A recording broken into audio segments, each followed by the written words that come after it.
आपण सर्व राजकीय पक्षांच्या प्रतिनिधींना आमंत्रित केलेलं होतं. त्यापैकी आपल्याला प्रतिसाद दिलेला आहे आम आदमी पक्ष आणि महाराष्ट्र नवनिर्माण सेना.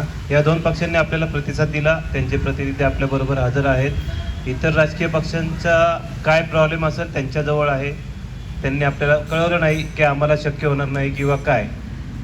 तर आपल्याबरोबर जे आत्ता उपस्थित आहेत त्यापैकी सिनियरिटीनुसार आपण जाऊया. वसंत मोरे सर अगोदरपासून 15-1 वर्षापासून पुणे महानगरपालिकेमध्ये काम करत आहेत. त्यामुळं त्यांची भूमिका नदीच्या बाबतची काय आहे पक्षाची आणि पर्यावरणाच्या दृष्टीने त्यांच्या वतीने पक्षाच्या वतीने काय करण्यात आलं आहे आणि काय करण्यात येऊ शकणार आहे, त्यांच्याकडे जेव्हा सत्ता येईल त्यावेळेस किंवा सत्ता नसेल त्यावेळेस सुद्धा. वसंत मोरे सर. धन्यवाद. मला नक्की आता प्रश्न पडले की माझे सुद्धा काही प्रश्न आहेत ते मांडायचे कोणापुढं.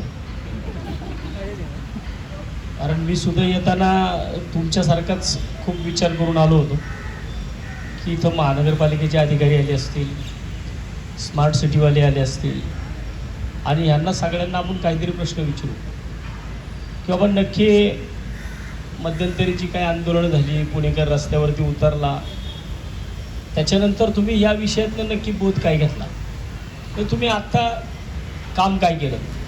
परंतु नेमक्या त्याच खुर्च्या रिकाम्या आहेत की ज्यांनी इकडं उत्तर देणं गरजेचं आहे. आता मी बघतोय समोर या साहेबांनी सांगितलं की यांच्याकडं खडकवासला, वरसगाव, पानशेत जी धरणं आहेत त्या साहेबांनी सांगितलं की यांच्याकडे इंद्रायणी नदी आहे.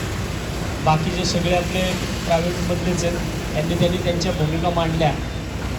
परंतु प्रत्यक्षामध्ये ज्यांना इकडं काम करायचं आहे, ज्यांचं आता काम चालू आहे, ज्यांच्या माध्यमातून टेंडर्स झालेत, जी लोक या सगळ्या विषयामध्ये आता त्यांनी इथं भूमिका मांडल्या पाहिजे होत्या. मग त्याच्यामध्ये महानगरपालिकेचा आमचा ड्रेनेज डिपार्टमेंट यायला पाहिजे होतं. प्रकल्प अधिकारी या RFDला जे आहेत ते येणं गरजेचं होतं. मला वाटतं आजची ही उदासीनता पाहिली, मला वाटतं ही नक्की प्रशासकीय अधिकाऱ्यांची उदासीनता आहे का ह्यांनी तुमची आमची दहशत घेतली ते कळत नाही.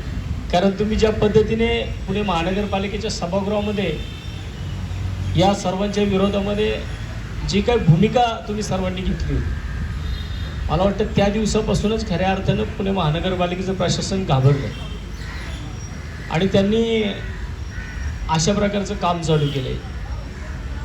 जे ट्रीटमेंट प्लांट आहेत या ट्रीटमेंट प्लांटला कुठंच, मी सुद्धा बऱ्याच ठिकाणी ट्रीटमेंट प्लांटला भेटी दिल्या आणि त्या ठिकाणी असा काय भोंगळ कारभार चालू आहे. कुठंही पाणी ट्रीट करून सोडलं जात नाही.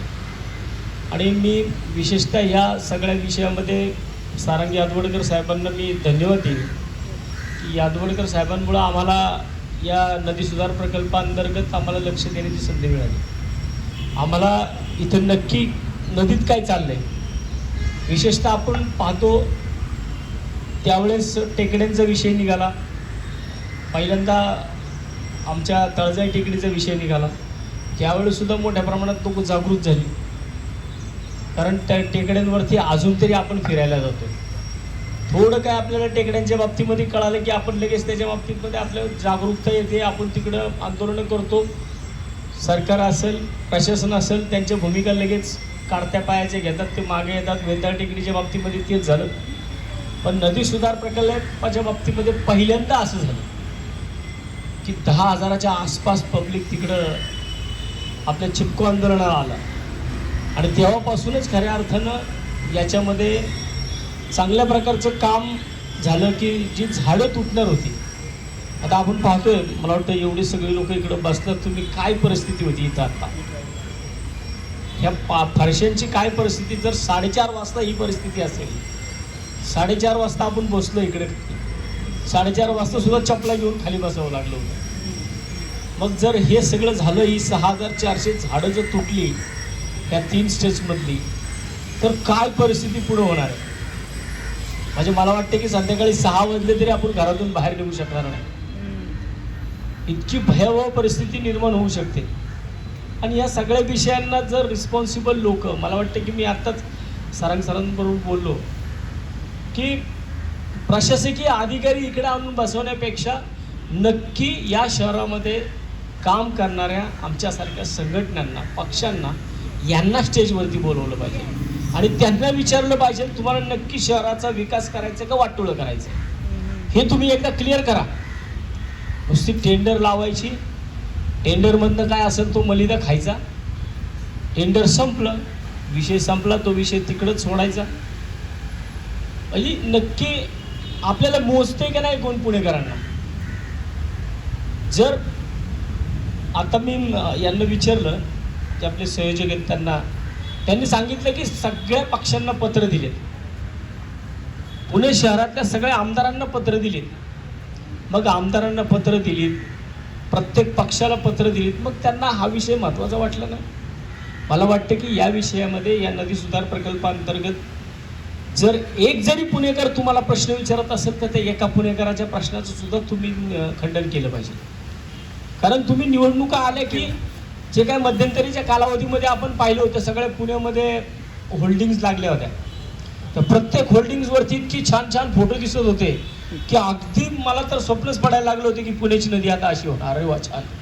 त्याच्यामध्ये कुठंतरी होडी फिरताना दिसणार, मग ती वाहतूक, ती जहाजं दिसणार, असं मला पण स्वप्न पडायला लागलं होतं ती होल्डिंग पाहून.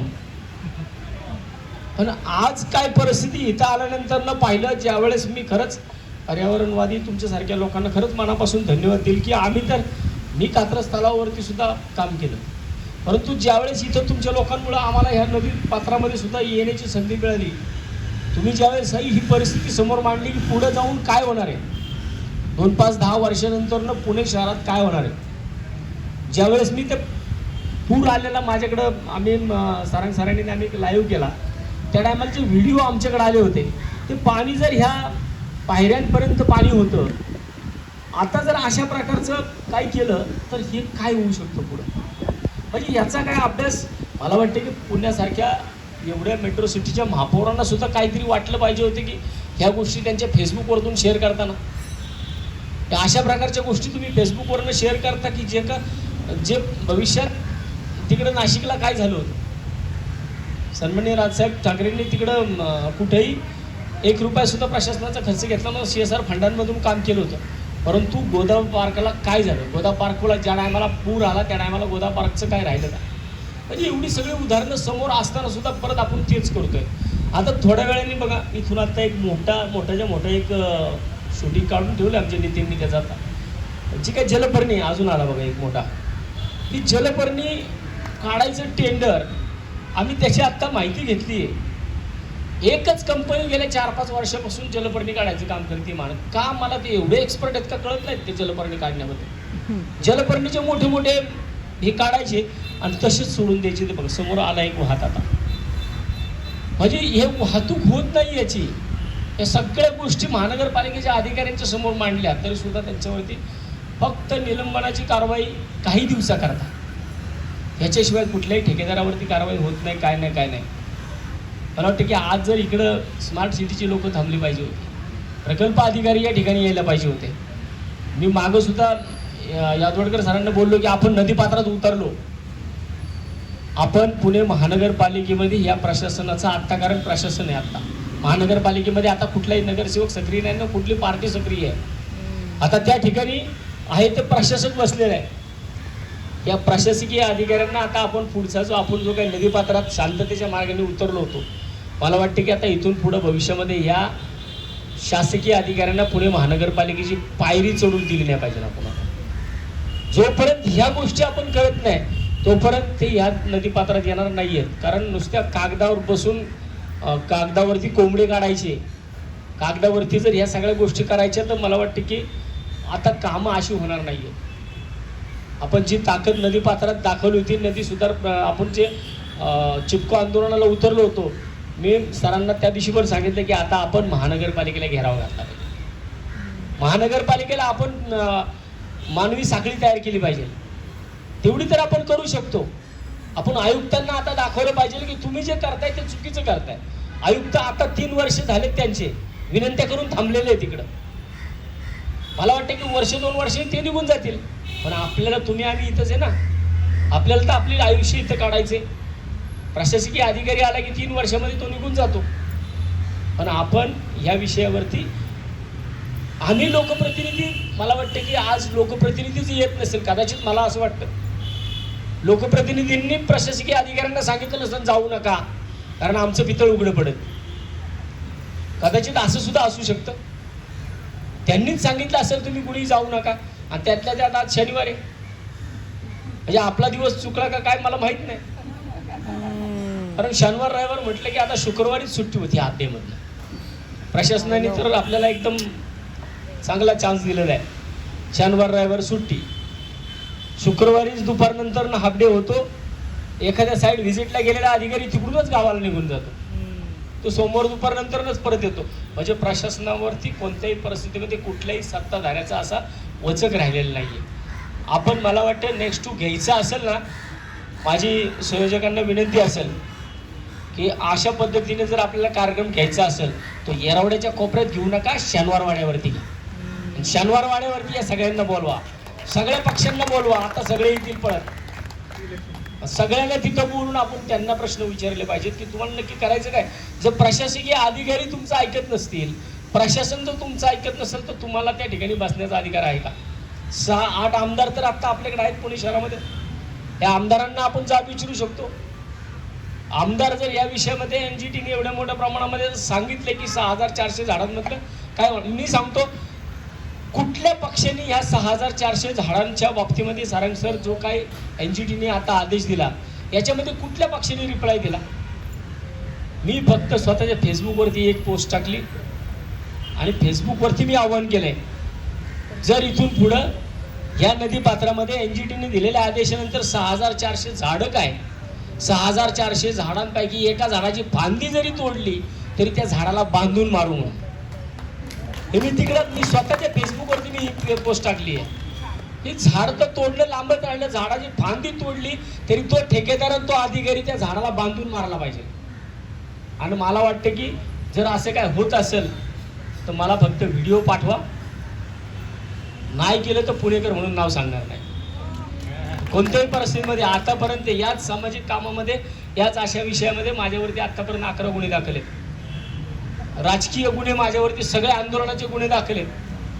परंतु मला वाटते की अशा कामासाठी जर एखादी भूमिका अशी घेतली, जेलमध्ये जावं लागलं तरी हरकत नाही, पण कामं जर करत असताना ती शिस्तीत झाली पाहिजे. पुणे शहराचं, पुण्यात कोणत्याही परिस्थितीत पुण्याचं प्रदूषण खराब नाही झालं पाहिजे, या विचाराचा माझा पक्ष आणि मी आहे. मी आज इकडं आलो आहे, मला बोलण्याची संधी दिली, तुम्ही सर्वांनी इकडं बसलात. मला वाटतं की नेक्स्ट पुढच्या जी मीटिंग घेताल ती शनिवार वाड्यावरती 100% घ्या आणि सगळ्या पक्षांना आमंत्रित करा, यांना आमंत्रित करण्यापेक्षा. कारण प्रशासन हे काही इलेक्शनला उभं राहणार नाही आहे. इलेक्शनला उभे राहणारे सर्व पक्षीय लोक आहेत, या सगळ्या पक्षाला तिथं कुठेतरी पुणेकरांच्या समोर उत्तर देता आलं पाहिजे, एवढंच सांगतो. आणि पुन्हा एकदा मला या ठिकाणी बोलवलं, मला बोलण्याची संधी दिली, त्याबद्दल धन्यवाद. राष्ट्रीय पक्षाची मान्यता मिळाली आहे असे आम आदमी पक्षाचे वतीने निलेश वांदळे त्यांच्या पक्षाची भूमिका मांडणार आहेत. तक्रारी आपण नंतर घेणार आहोत. धन्यवाद. तुम्हाला राष्ट्रीय पक्ष झालं हे तुम्हाला कळलं, कारण थोड्या वेळापूर्वी म्हणले होते की राष्ट्रीय पक्ष कोणीच आलं नाही म्हणून. खरं तर अवघड 30-31 वय आहे माझं. 1 वर्षापूर्वीच राजकारणात आलो आहे. बदल घडवायचा होता म्हणून आम आदमी पार्टीसारखी चांगली पार्टी जॉईन केली. तुमच्या समोर आहे, स्वतःचा इंटरव्ह्यू देतोय. आमची पार्टी काय करते ते सांगतो. पुणे शहरात पाणी प्रश्न, एज्युकेशनचे जे प्रश्न आहेत, सार्वजनिक परिवहन विभाग, असे पुण्यातल्या जवळ 6 ते 7 विषयांवरती आमचे विविध लोक काम करत आहेत. इवन रुपेशजींची पण आमची ओळख झाली, PMPML वरती पण चांगलं काम करतात ते. त्या अनुषंगाने आमची 1-2 ठिकाणी भेट झाली. त्यानंतर येणाऱ्या काळात भेटीगाठी होत गेल्या. चांगली लोक एकत्र यायला पाहिजे बदल घडवण्यासाठी. आणि खरंच आनंद वाटतो की तुम्ही सर्व इथे जमलेले आहात, कारण आम्हाला आमच्या भागात कधी काही चांगली गोष्ट करायची असेल तर खूप कमी लोक येतात. कुठेतरी स्वतःलाच वाटतं रे आपण चुकतोय का कुठेतरी. त्यामुळं हा कार्यक्रम रुपेशजींनी कुठेतरी पुढाकार घेऊन ऑर्गनाईज केला, त्याबद्दल त्यांचे प्रथमतः धन्यवाद. आता सर्वांना उत्सुकता आहे की आम आदमी पार्टी याच्यावरती काय करणार आहे. खरं तर म्हणजे तात्यांना मला करते तात्या मगाशी एक जलपर्णीचं एक मोठं हे गेलं तर अवघ्या 2 ते 3 महिन्यापूर्वी सावरकर भवनला बसणारे तांदळे म्हणून अधिकारी आहेत जे तिथले नाव घेऊ शकतो मी रीतसर आहे कामावरनं कमी केलं त्यांना काम थांबवलं त्यांचं तुम्ही महिनाभर फक्त कामाला आणि उत्तर द्या की एवढे 4 वर्ष तुम्ही जलपर्णीवरती काम करताय पण ही जलपर्णी का हटत नाही अशक्य गोष्ट आहे का लोक चंद्रावर गेली इथं मुळामुठ्यातलं जलपर्णी हटवता येत नाही त्याच्यामुळे वारचे शिवणे भाग कर्वेनगर वाट मोठ्या प्रमाणात मच्छर आहेत ते जपान सारखं इकडे पण कुठेतरी मच्छर बॅन व्हायला पाहिजे अशी मनापासून इच्छा आहे आमची पण आणि तुम्हालाच सर खरं तर माझं एक हे की आपण खूप थोडं लांब जातो आपण जपान वगैरे वगैरे ठीक आहे विकसित देश आहे खूप चांगला आहे आम आदमी पार्टीने दिल्लीमध्ये 56 तलाव पुनर्जीवित केलेले आहेत चांगलं पुनर्जीवित प्रथम केलेत नंतर सुशोभीकरण केले त्याचं आणि खूप कमी पैशांमध्ये केलेलं आहे आणि खूप चांगले बरेच लोक जातात तिथला अभ्यास करतात त्या अनुषंगाने आपल्या भागात काय करू शकतो का ते बघत असतात तर येणाऱ्या काळात सुद्धा नदीच्या बाबतीत आम्ही सेन्सिटिव्ह आहोत वेताळ टेकडीचं मागं जे आंदोलन झालं तिथे आमची पूर्ण आम आदमी पार्टी होती बरेच कार्यकर्ते होते बरेच मुद्दे तुमच्यासारखेच सामान्य आहोत आम्ही असे बाहेरनं कुठून आलेलं नाही की खूप मोठमोठ्या नेत्यांची मुलं बिलं असं काही नाही आम्ही खूप सामान्य आहोत तुमच्यासारखेच त्यामुळे तुमच्यासारखेच आम्ही सेन्सिटिव्ह आहेत दिवसभर इकडे तिकडे जाताना बरेच विषय दिसतात हे नको व्हायला पाहिजे होतं हे व्हायला पाहिजे होतं आणि नुसतं आम्ही विचारच नाही करत त्या अनुषंगाने काय करता येतं ते बघतो मग ते विषय PMCचे असो नदीचे असो किंवा इतर असो आता येणाऱ्या काळामध्ये काय करणार हा प्रश्न जो मोठा आहे प्रशासकीय लोकांना घेऊन आम्हाला पुढे जायचंय कारण येणाऱ्या काळात इलेक्शन लागेल आमचे लोक निवडून येतील काय होतील पण ही जी लोक आहेत प्रशासकीय लोक आहेत त्यांनाच बरोबर घेऊन पुढे जायला लागणार आहे जवळपास 16,000 कर्मचारी आहेत त्यांना कुणाला तरी बदलता येत नाही काही झालं तर त्यांना बरोबरच घेऊन पुढे जायला पाहिजे कुठेतरी त्यांना वरती सांगणारा जो आहे प्रशासकीय लोकप्रतिनिधी जो आहे तो प्रशासकीय अधिकाऱ्यांना जर योग्य डिरेक्शन दिली तर योग्य डिरेक्शनने जाऊ शकतं आणि मोठा किरकोळ गोष्टी करायच्या यांच्यासाठी सरांनी सांगितलं की 1 लक्ष कोटी एवढा खर्च आतापर्यंत झालेला आहे तुम्ही नदी सुधार प्रकल्पाला तुम्ही 5,500 कोटी खर्च करताय आणि एसटीपी प्लांट बांधायला तुमच्याकडे पैसे नाही म्हणजे हे तुमचं किती डिसाळ नियोजन आहे अनएज्युकेटेड जर प्रशासकीय अधिकारी असतील अनएज्युकेटेड जर लोकप्रतिनिधी असतील तर या पुण्याचं नाही अख्ख्या भारत देशाचं काही होऊ शकत नाही बदल घडवायचा आहे त्यासाठी चांगली लोक निवडून देणं हे महत्वाचं आहे मी विनंती करतो हा खरं तर मी इलेक्शनचा माझा मुद्दा नाही किंवा मी प्रचारासाठी इथे आलेलो नाहीये आपण जर चांगली लोक निवडून दिली तर चांगली लोक चांगली कामं करू शकतात अभिमान वाटतो मला तात्यांचा गेले 3 टर्म कात्रज भागात नाही लोकांना माहिती आहे तात्या किती काम करतात किती मोठ्या प्रमाणात काम की राजनीती करतात आम्ही आमच्या वारच्या भागात करत असतो काही नसते मागं कोणतेही पाठबळ नसताना छत्रपती शिवाजी महाराजांनी जी तत्व सांगितली डॉक्टर बाबासाहेब आंबेडकरांची तत्व सांगितली आहे सर्व महापुरुषांची तत्व घेऊन आम्ही पुढे चाललेलो आहे त्याच्याबरोबर चांगल्या लोकांची साथ आम्हाला बरोबर आहेच आणि नक्कीच येणाऱ्या काळात नदी सुधार प्रकल्प असू द्या एसटीपी प्लांट असू द्या धरणाच्या वरच्या बाजूला पण बरेच प्रश्न आहेत खरं तर मला रुपयाची तुमची परमिशन असेल तर माझे 2-3 प्रश्न होते आमच्या पार्टीतर्फे नंतर घेऊ का आत्ताच घेऊ ओके चला एवढं म्हणजे प्रयत्न आमचे इमानदारीने चालू आहे आणि नक्कीच तुमच्या सर्व लोकांना कारण एकटा माणूस किती प्रयत्न केला बदल घडवण्याचा नदी वाचवण्याचा होऊ नाही शकत तुमच्यासारख्या सगळ्या लोकांना चांगल्या लोकांना बरोबर घेऊन आमची आम आदमी पार्टी बदल घडवण्याचा प्रयत्न करणार आहे एवढं बोलतो आणि थांबतो जय हिंद जो RFD प्रकल्प आहे हा RFD प्रकल्पाचा जो सॅम्पल स्ट्रेच नावाचा एक जो प्रकार तयार झाल्यानंतर जसं आपण एक घरी सगळं मराठी लोकांमध्ये तरी एक प्रथा असते की घरामध्ये काहीतरी गोडधोड तयार केलं काही नवीन चांगली गोष्ट तयार केली तर ती पहिली देवाला दाखवली जाते ही आपल्याकडे जनरली पाळली जाणारी प्रथा आहे तर त्या प्रथेला PMC सुद्धा जागलेली आहे कारण PMC सुद्धा मूळ पुणेकरच आहे PMC सुद्धा जागली त्यांनी जो काही एक RFD नावाचा हजारो कोटीचा प्रकल्पातला एक मोदक पहिला तयार केला तो पहिला मोदक त्यांनी त्यांच्या देवाला दाखवला त्यांचा देव बहुतेक क्रेडाई आहे बांधकाम व्यावसायिकांची संघटना आहे या संघटनेला त्यांनी नवीन जो प्रकल्प तयार केला त्याचा सॅम्पल दाखवला तर ह्या सॅम्पलमधले त्यांनी क्रेडाईवाल्यांनी जेव्हा दाखवलं गेलं तर क्रेडाईचं म्हणणं होतं की क्रेडाईच्या प्रतिनिधींचं म्हणणं होतं की हा प्रकल्प जो आहे हा आपल्या व्यावसायिक कामाचा खूप मोठी ॲसेट होऊ शकते. याचा वापर आपण आपल्या प्रोजेक्टच्या जाहिरातीसाठी करू शकतो. आपल्यामध्ये एक बिल्डर आहेत जे सामाजिक भान जागा असलेले बिल्डर आहेत. त्यांनी त्यांच्या प्रोजेक्टमध्ये खूप चांगल्या प्रकारे पर्यावरणपूरक गोष्टी इम्प्लिमेंटेशन केलेल्या आहेत. असे सोनिग्रा सर यांना मी आता बोलवतो आहेत. ते आपण NGOचे प्रतिनिधी म्हणूया किंवा बिल्डर लोकांचे प्रतिनिधी म्हणूया किंवा काय म्हणायचं हे आपण त्यांची मांडणी झाल्यानंतर ठरवूया. त्यांनी काय केलं आहे, काय करत आहेत, पुढे काय करणार आहेत, बिल्डर म्हणून, NGO म्हणून किंवा एक जागरूक नागरिक म्हणून, हे आपण त्यांच्याकडून ऐकून घेऊ आणि पुढचा कार्यक्रम नंतर चालू ठेवूया. संदीप सर. ओके, मी यांना फक्त एकदाच भेटलोय आत्तापर्यंत. त्यांचं काम बाकी मी ऐकलेलं आहे, टेडवरती आणि इतर ठिकाणी सुद्धा मी त्यांचं वाचलं आहे, ऐकलं आहे. माझी त्यांची भेट एकदाच आहे, त्यामुळे हा प्री प्लॅन कार्यक्रम काही नाही आहे.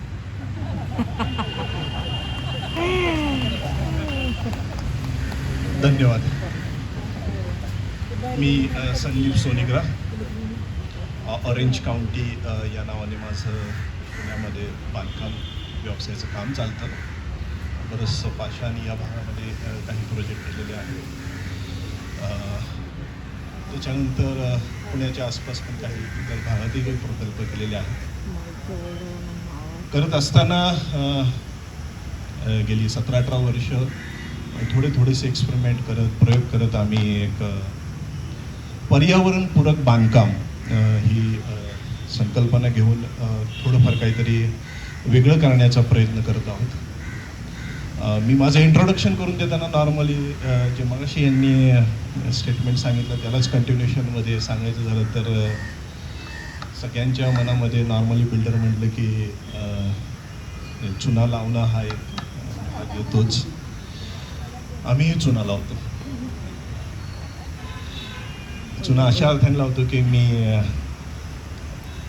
सगळ्या इमारत चुन्यामध्ये बांधकाम करतो खऱ्या अर्थाने.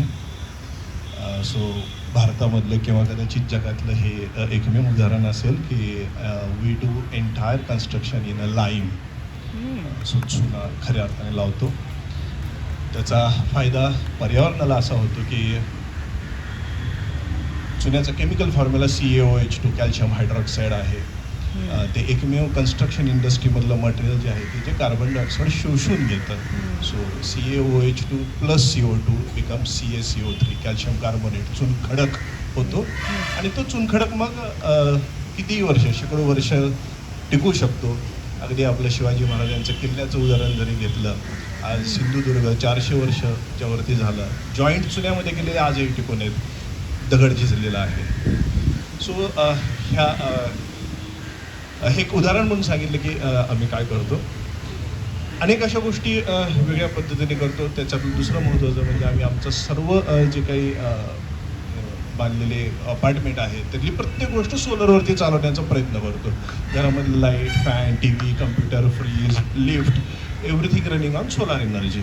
असे जवळपास 700 अपार्टमेंट आत्तापर्यंत आम्ही बांधलेले आहेत. आणि वीज बिल बघितलं 2 बेडरूमच्या फ्लॅटचं मागच्या 10 वर्षाचं महिन्याचं जर काढलं तर 150 रुपयाच्या वरती कोणाचं वीज बिल जात नाही. हा आमच्याकडे डेटा आहे आणि आम्ही दरवर्षी पब्लिश करतो. सो हा पास झाला. नाव प्रेझेंट ज्याच्यासाठी मी आज इथं आलेलो आहे. ह्याच थीमवरती थोडंसं पुढं म्हणजे जाऊन आम्ही इंद्रायणी काठावरती देहू या गावामध्ये जे खरं तर आपल्या महाराष्ट्रातल्या प्रत्येकाला माहिती आहे आणि ज्या व्यक्तीमुळं माहिती आहे त्याने त्यावेळी सांगून ठेवलेलं होतं, वृक्षवल्ली आम्हा सोयरे वनचरे. कदाचित एकमेव संत असेल की पर्यावरणाचा विचार वृक्षांपासून ते पंचमहाभूतांपासून शेवटी त्या जर का वाक्य 5वी त्यातला श्लोक काढला तर तो स्वतःवरती येऊन स्वतःचा संवाद स्वतःच्या मनाशी करण्यात त्याचं शेवटचं क्लोज होतं. म्हणजे वृक्ष, वल्ली, पर्वत, पंचमहाभूतापासून माणसाने स्वतःशी संवाद करावा हे त्यांनी त्यावेळी सांगितलं होतं. तर त्याचाच एक थोडासा भाग म्हणून गाथाग्राम हा आम्ही प्रकल्प इंद्रायणी नदी काठावरती तळवडे IT पार्कच्या शेजारी टाउनशिप आहे. जवळपास 3000 फ्लॅटच्या वरती बांधकाम आम्ही करतोय. कार्बन न्यूट्रल टाउनशिप, पर्यावरणपूरक बांधकामामधलं टॉपमोस्ट जे काही म्हणता येईल असं अचीव करण्यासाठी मी थीम ठेवलेली आहे कार्बन न्यूट्रल टाउनशिप.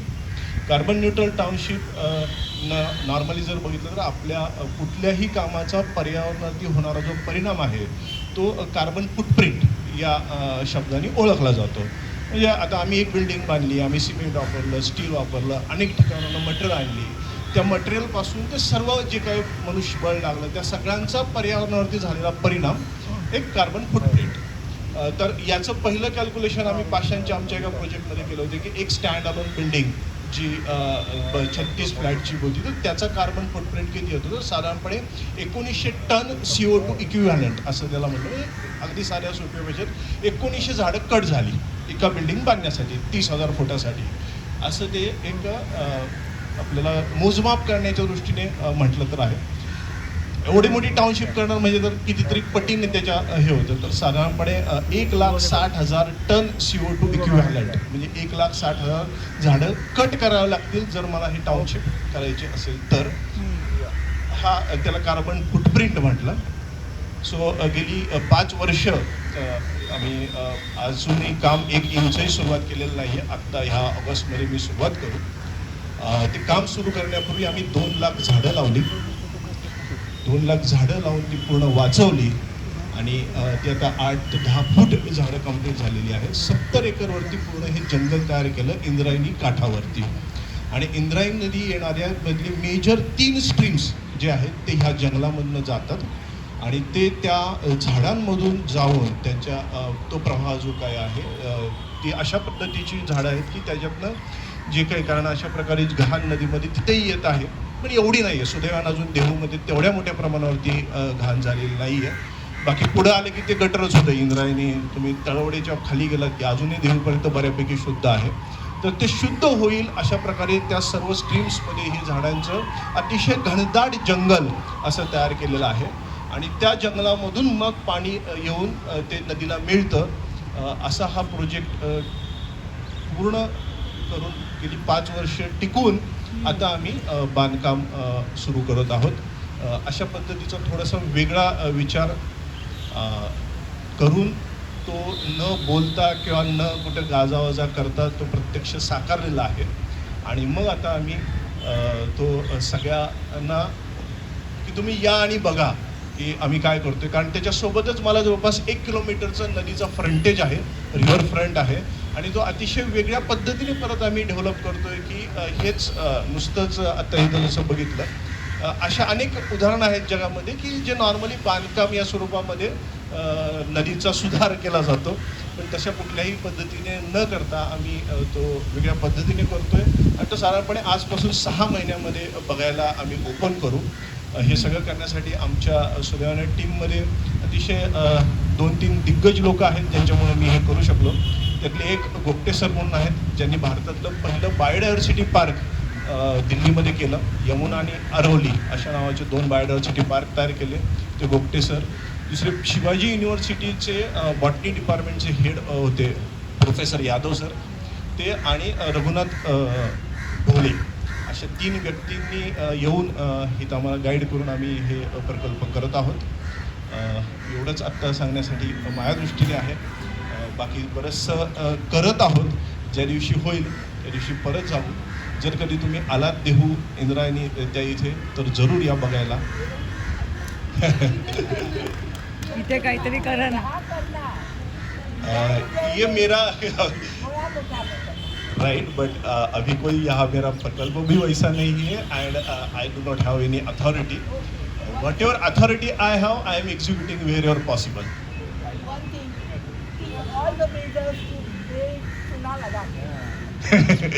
प्रश्न हा आहे की आपण खरंच प्रामाणिकपणे चालवू इच्छितो का. इव्हन मेकॅनिकल STP मध्ये सुद्धा आज इलेक्ट्रिसिटी बोर्डाने एक सेपरेट मीटर देत आहेत ते. तुम्हाला नॉर्मलपेक्षा कमी रेटमध्ये तो सेपरेट मीटर देण्याची त्यांची योजना होती. किती जणांनी त्याच्यासाठी पाठपुरवठा केला. मी 10 वेळा गेलो, मला मीटर मिळाला नाही.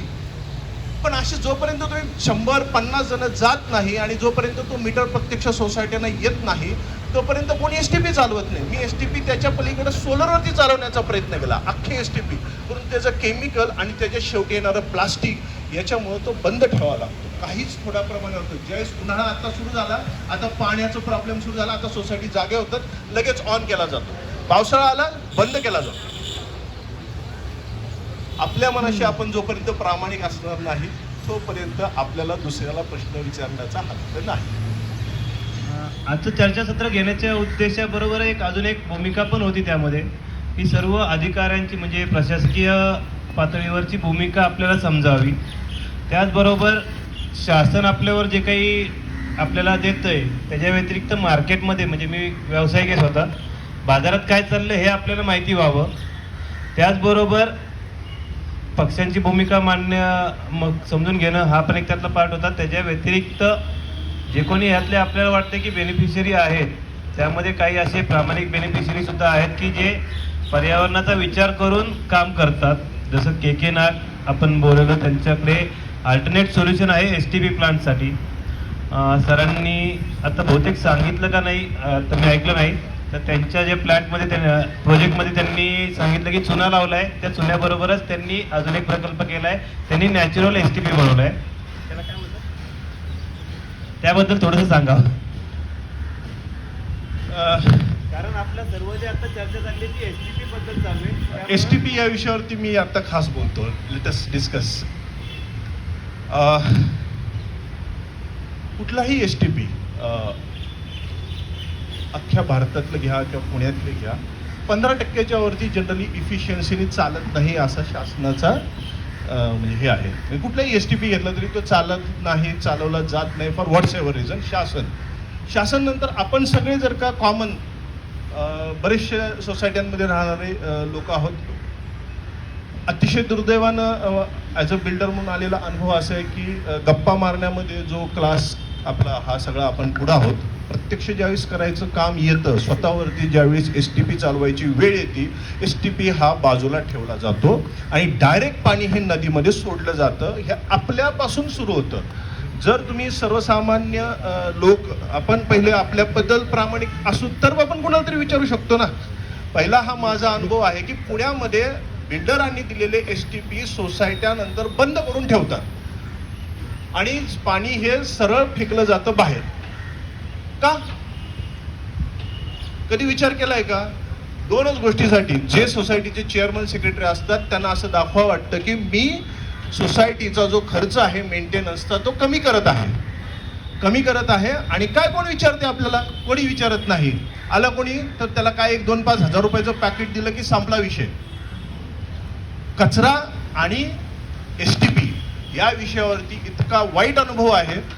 मी मेकॅनिकल STP पासून नॅचरल STP पर्यंत 8 ठिकाणी नॅचरल STP केलेले आहेत, ज्याच्यामध्ये इलेक्ट्रिकल कनेक्शन काहीही नसतं. संपूर्णतः नॅचरल बेस्ड प्रोसेसवरती झाडं आणि बॅक्टेरिया याचा वापर करून तो STPतनं पाणी ट्रीट केलं जातं.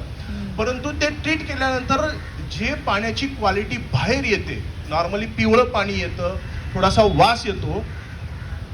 परंतु जोपर्यंत बिल्डर असतो तोपर्यंत ते सर्व अशा पद्धतीने रंगवलं जातं की हा STPच खराब आहे. STP खराब नाहीये. दुर्दैवानं ॲक्च्युअली जर अभ्यास केला तर STP मध्ये येणारे मायक्रो प्लास्टिक्स याचा आपण कधी कुणीही विचार करत नाही.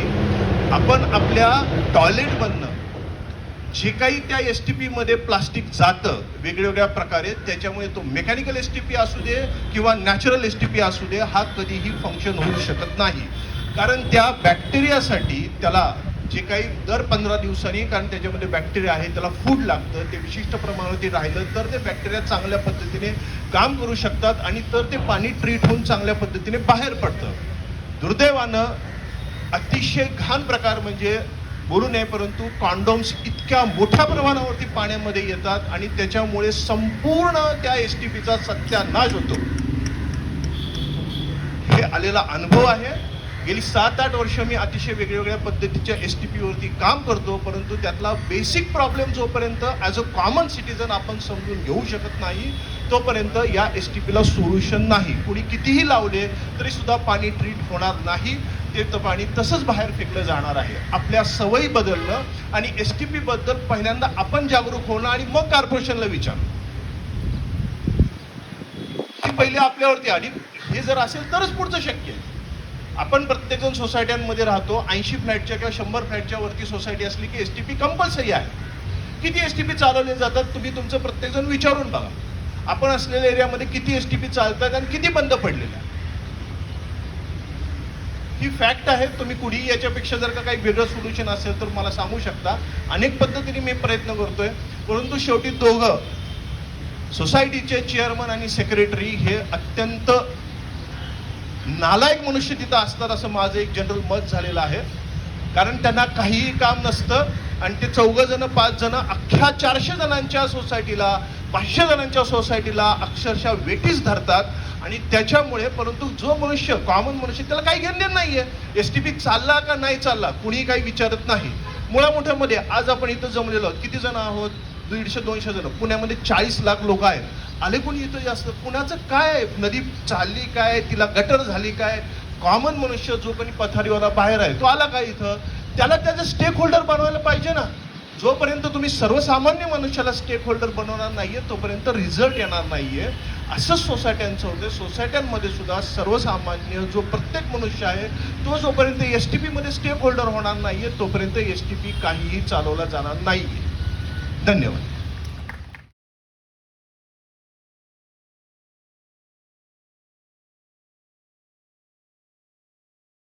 सर्वांना बोलवलं आहे. या सर्वांनी त्यांची जबाबदारी पार पाडलेली आहे. आता आपली सर्वांची जबाबदारी आहे आपल्या मनामध्ये नदीच्या प्रदूषणासंदर्भात काही प्रश्न असतील ते जर आपण मांडले, त्याच्यामध्ये जे उपस्थित आपले अधिकारी आहेत, कर्मचारी आहेत, त्यांच्याकडे काही उत्तरं असतील तर ते देतील. आता आपल्या जे काही आपले अधिकारी आहेत ते आले नाहीत. त्यांना आपल्या या नागरिकांपेक्षा बाहेरनं येणारे पाहुणे खूप जास्त महत्त्वाचे आहेत. त्यामुळे ते तिकडच्या तयारीसाठी गेलेले आहेत. जे आलेले आहेत त्यांना आपण प्रश्न विचारूया. मोस्टली आपले प्रश्न संबंधित अधिकाऱ्यांचे असावेत किंवा त्यांना जर शक्य असलं तर ते उत्तर देतील तुम्ही विचारलेल्या प्रश्नाचं. नदीच्या आणि प्रदूषणाच्या संदर्भातले प्रश्न असावेत. ज्यांना प्रश्न विचारायचे त्यांनी हात वरती करा, त्यांच्याजवळ माईक दिला जाईल.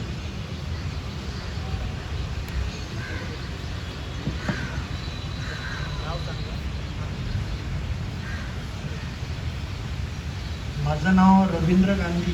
योग पर्यावरण योग आनंद अशी संस्था आहे. इथं साहेबांनी आल्याला सांगितलं की धरण पानशेत परसगावचं आम्ही पाहतो. दरवर्षी पुण्यात उन्हाळा आला की पाणी कपात किंवा पाऊस खूप झाला. एकीकडं पाऊस खूप होतोय म्हणूनही चर्चा होती आणि पाणी कपातही होती, चर्चा होती. तर पाण्याचं नियोजनाच्या विषयावरच बोलतोय. आपल्याकडं पुढं अशी लोकसंख्या वाढत राहिली ते पाणी पुरवठा होईल का किंवा आपल्याला त्यावर बचत करावी लागेल का? कारण पुढच्या पिढीला आपण पाण्याच्या पाऊसमध्ये बघू शकू का? किंवा नदीच्या कडं जाऊन आपण जसं तथागत गौतम बुद्धांनी सांगितलं होतं की पाणी शांत होऊन द्या आणि तुमचा चेहरा दिसेल, तसं आपल्याला आपला चेहरा दिसेल का आणि तो काळ कमी कसा होईल आणि आपल्याला त्या ठिकाणी जाऊन पाणी पिता येईल का? तुम्ही पाणी सोडताय आणि पुढं काय होतं? तर विचारायचा अर्थ शेवटचा की दरवर्षी पाणी कपातीचं असं संकट काय येतं आणि टँकरचं चित्र काय दिसतं? एकीकडे हवामान खातं म्हणते पाऊस पडतं असं, म्हणजे विचारायचा अर्थ आहे की पुढच्या पिढीला आता पाऊस पाणी हे सगळं बघायला मिळेल का आणि आपल्या धरणांची कॅपॅसिटी किती आहे? महत्त्वाचा माझा प्रश्न. समजा आता सरांनी सांगितलं होतं की पाऊस नाही पडला 1 वर्ष 2 वर्ष तर काय चित्र होईल तुम्ही सांगा. मी कार्यकारी अभियंता विजय पाटील, जलसंपदा विभाग. आपला प्रश्न आता एक तर पहिला म्हणजे धरणांची कॅपॅसिटी. तर एकूण आपली आता ही जे काही मोठा नदीवरची जे काही धरण साखळी म्हणजे खडकवासला साखळी समूह आहे ते एकूण 4 धरणं आहेत. म्हणजे सगळ्याचे मिळून 29.15 TMC पाणी साठा केला जातो. आपलं म्हणणं आहे की उन्हाळ्यात दरवर्षी आपल्याला पाणी संकटाला का सामोरं जावं लागतं? पाणी संकटाला सामोरं जावं लागतं याचं कारण म्हणजे इथली पुण्याची जी काही हॅपझार्ड होत असलेली म्हणजे वाढ होत असलेली लोकसंख्या. आता साधारण आता आपण कुठलंही एखादं गाव वसत असताना किंवा त्याला पाणी परवानगी देत असताना एक 30 वर्ष पुढचं प्रोजेक्टेड पॉप्युलेशन गृहीत धरून आपण त्याची पाण्याची वर्कआउट केली जाते. आज पुण्याला जे पाणी देतोय आपण ते साधारण एकूण 70 लाख म्हणजे पॉप्युलेशनचं पाणी सप्लाय केलं जातं. परंतु जी मंजुरी घेतलेली आहे PMCनं ती साधारण 233ला 76 लाख लोकसंख्या, 76 लाख लोकसंख्येचं पाणी आज आपण 23मध्येच देतो. त्यामुळं हे पाणी 100% जसे अजून पुढं 4-5 वर्ष जातील, 10 वर्ष जातील, तेव्हा अजून याची लोकसंख्या कुठल्या कुठे गेलेली असते. म्हणजे ही जी काय हॅपेझार्ड ग्रोथ आहे हा एक महत्त्वाचं कारण आहे. दुसरं म्हणजे पूर्वी आपलं हा प्रकल्प, सगळे प्रकल्प जे आहेत हे सिंचनासाठी बांधलेले प्रकल्प आहे. आपण सिंचनाला साधारण 16 ते 17 TMC पाणी वॉटर प्लॅनिंगमध्ये गृहीत धरलेलं आहे आणि बाकीचं उरलेलं 10-12 TMC पाणी आपण पिण्यासाठी गृहीत धरलेलं आहे. आज परिस्थिती उलटी आहे. आपण 21-22 TMC पाणी पिण्यासाठी खर्च करतोय आणि 7 ते 10 TMC पाणी आपण फक्त सिंचनासाठी वापरतो.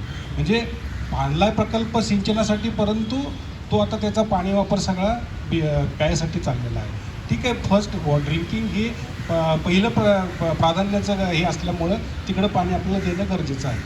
दुसरा विषय म्हणजे आपला प्रदूषणाचा किंवा स्वच्छ पाणी आपल्याला का मिळत नाही. स्वच्छ पाणी न मिळण्याचा म्हणजे एक बेसिक हे आहे की आता बऱ्याच लोकांनी STPचा विषय सांगितला. STP ते कॉर्पोरेशनची जी काय STP आहेत साधारण एक 10 STP प्लॅन्ट आत्ता त्यांचे कार्यरत आहेत.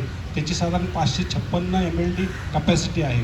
ह्या 10 MLD पैकी म्हणजे त्याच्यातले कार्यान्वित तर सगळेच आहेत, फक्त त्याची कपॅसिटी जर आत्ता बघता हे बघितली तर ती साधारण काहीतरी एक 400-450च्या आसपासच ते सध्या ट्रीट करत आहेत. कॉर्पोरेशन आपल्याकडून, आमच्या जलसंपदा विभागाकडून सर्वसाधारण खडकवासला कॉम्प्लेक्समधनं एक 1500 ते 1600 MLD उचलते, प्लस पावणेतनं एक 30 MLD उचलते आणि भामा आस्केडमधून साधारण एक 150 MLD उचलते. कॉर्पोरेशनचा उचलायचा जर हे बघितलं दर दिवसाला साधारण 1787 MLD इतकं पाणी दिवसाला उचललं जातं. त्याच्या अगेन्स्ट आता आपण कुठल्याही याच्यातनं बघितलं त्याच्या 80% हे सांडपाणी जनरेट होतं. त्याच्या 80% म्हणजे साधारण 1430च्या आसपास सांडपाणी निर्माण होतं आहे. परंतु आपली त्याला स्वच्छ करायची किंवा त्याला STPतनं त्याला फिल्टर करायची जी काय क्षमता आहे ती अत्यंत सध्या तरी अपुरी आहे. त्याच्यामुळे जे पाणी सध्या ट्रीट होत नाही, साधारण 456 ट्रीट झालं, तो उर्वरित पाणी सगळं सध्या नदीला मिसळते आणि ते मिसळत असल्यामुळे हे सगळे प्रदूषण आपल्याला सध्या जे काही नदीत पाणी आहे ते प्रदूषित होताना दिसते. आपण धरणातनं कुठल्याही परिस्थितीत नदीत पाणी सोडू शकत नाही. त्याचं कारण म्हणजे आपले हे जे काही साखळी समूह आहे ह्याच्यावरती आपल्याला कालवा बांधलेला आहे. बाकी कोल्हापूरला म्हणा किंवा सांगलीला म्हणा की तिथं केटीवेअर पद्धत आहे. केटीवेअर सिस्टीममध्ये आपण नदीतनं म्हणजे धरणातनं दर खेपेला नदीत पाणी सोडतो आणि तिथं आवर्तनं कंप्लीट करतो. इथं आपली सिस्टीम टोटली वेगळी आहे. आपण पूर्णपणे कालव्याद्वारे सिंचनासाठी पाणी सोडलं जातं. त्यामुळं हे नदीमध्ये येणारं पाणी जे आहे ते पूर्णपणे सांडपाणीच डायरेक्टली नदीमध्ये जे सोडलेलं जातं किंवा जे अनट्रीटेड वॉटर जे नदीत सोडलं जातं ते तिथं असल्यामुळं त्याचं प्रदूषण हे जोपर्यंत हे म्हणजे तुमचं जायका असेल किंवा त्याच्या व्यतिरिक्त अजून बाकीचे प्रकल्प अशा सांडपाण्यावरती ट्रीट करणारे जोपर्यंत पूर्ण क्षमतेने येत नाहीत, होत नाहीत, तोपर्यंत थोडंही प्रदूषणाचा विषय आपल्याला कायमचा प्रश्न भेडसावणार आहे.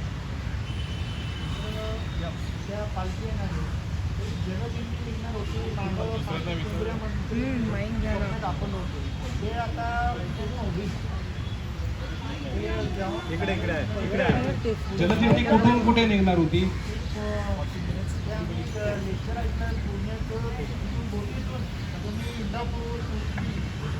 नाही, मला मी त्याच्याबद्दल काही सांगू शकणार नाही कारण आपण नदीत पाणी सोडत नसल्यामुळे हे जन्म पूर्ण झाला आता मुलं नाही. पण आपण तसा चांगला दिवस येईल असा विचार करू ना. जर काय आपल्याला 1700 म्हणजे 1400-1500 MLD पाणी जर डायरेक्टली फ्रेश वॉटर जर मिळायला लागलं तर निश्चितच नदीत चांगलं म्हणजे एक चांगला पॉझिटिव्ह विचार करूनच पुढे जावं लागेल आपल्याला.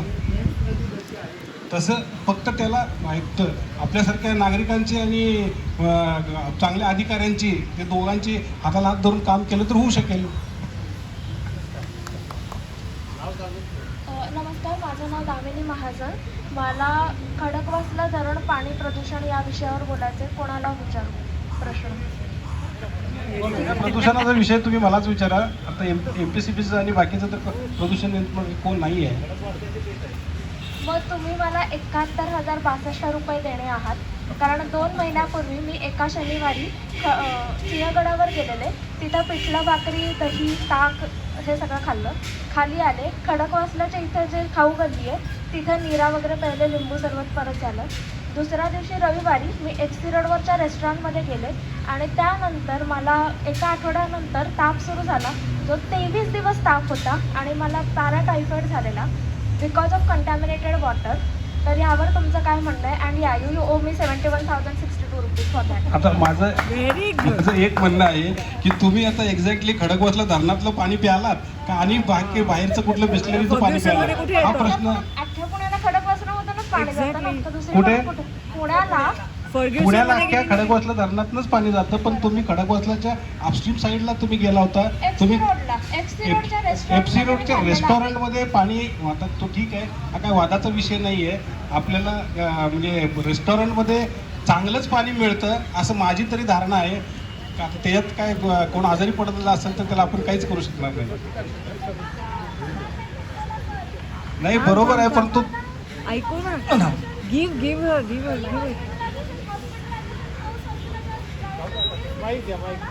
बोल स्वतःची give the mike to her. Okay बघू, आम्हाला काय त्याच्यात काय करता येत असेल तर आम्ही नक्की तुम्हाला मदत करायचा प्रयत्न करतो. मला 1 महिन्याचा पगार नाही मिळालेला मॅनेजरकडून. मॅनेजर देईल आता, काही हरकत नाही. पण मी आम्ही जर का मॅनेजरला रिक्वेस्ट करू फार तर आपल्याला पगार द्यायला. त्यापेक्षा पैसे द्या सर. तुमच्यासाठी ती मोठी रक्कम नसेल, माझ्यासाठी आहे. I am breadwinner of my family. आणि मी जर का मॅडम, असे पैसे द्यायचा जर विषय असता तर आज तुम्ही आला, तुम्हाला जर पैसे दिले तर आमच्या तिथे रांग लागेल की आम्हाला सगळ्यांना पैसे द्या म्हणून. See now he is admitting, now you are admitting sir, which is very admirable की तुम्ही तुमच्या विभाग चांगलं काम करत नाही आहे. तुम्ही आत्ता सांगितलेलं आहे. माझा प्रदूषणाशी अजूनपर्यंत परत एकदा सांगतो की माझा प्रदूषणाशी काही संबंध नाही. प्रदूषण मी फक्त फ्रेश वॉटर रिलीज करतो. प्रदूषण करणारे अजून लांबच आहेत. Okay, I am sorry. अरे नो प्रॉब्लेम, नो इश्यू. पण त्यांनीच सांगितलं ना आन्सर. आय कॅन मला आन्सर. पैसे हवे. आणि मी पण या गोष्टीवरती विचार करून तुम्हाला नक्की सांगतो कोणाकडनं तुम्ही घेऊ शकता. आणि Thank you. मला सांगितलंय तो पॅराटायफॉइडचा जो बॅक्टेरिया असतो, सॅल्मोनेला पॅराटायफी, हा शरीरात 12 महिने राहतो. त्यामुळे मला सांगितलंय बाहेरचं पाणी प्यायचं नाही, बाहेरचं काही खायचं नाही. मी जर का या वयात बाहेर जाऊन काही खाऊ शकत नसेल, मला पास्ता खायचा आहे, खाऊ शकत नाही. मला सांगितलं मॅरिएटमधलं पण पाणी आता चांगलं नसेल, तू पाणी पीत जाऊ नकोस. मी माझी बॉटल घेऊन येते. तर मग मी काय कवळी लावून पास्ता नाही, खाऊ का? ऍक्च्युली मग तुम्हाला बेसिकली काय म्हणतात त्याला, तुमची इम्युनिटी वाढवणं गरजेचं आहे. माझी इम्युनिटी चांगली आहे. मी नाही असं नाही का बाकीची पण लोक पाणी पितात ती का नाही आजारी पडलेली. हा बेसिकली पाणी STPचा आणि पाणी साफ असण्याचा मुद्दा आहे. MPCB आणि PMC परत आपल्याबरोबर जेव्हा चर्चेला असतील आपण हा प्रश्न नक्कीच परत उचलूया आणि this should definitely go to the media. I think it's a very crucial question आणि लाईक यू सेड रांग लागेल लोकांची claiming these kind of things. Yes, आपण पुढचा प्रश्न घेऊ. मुकुंद सर.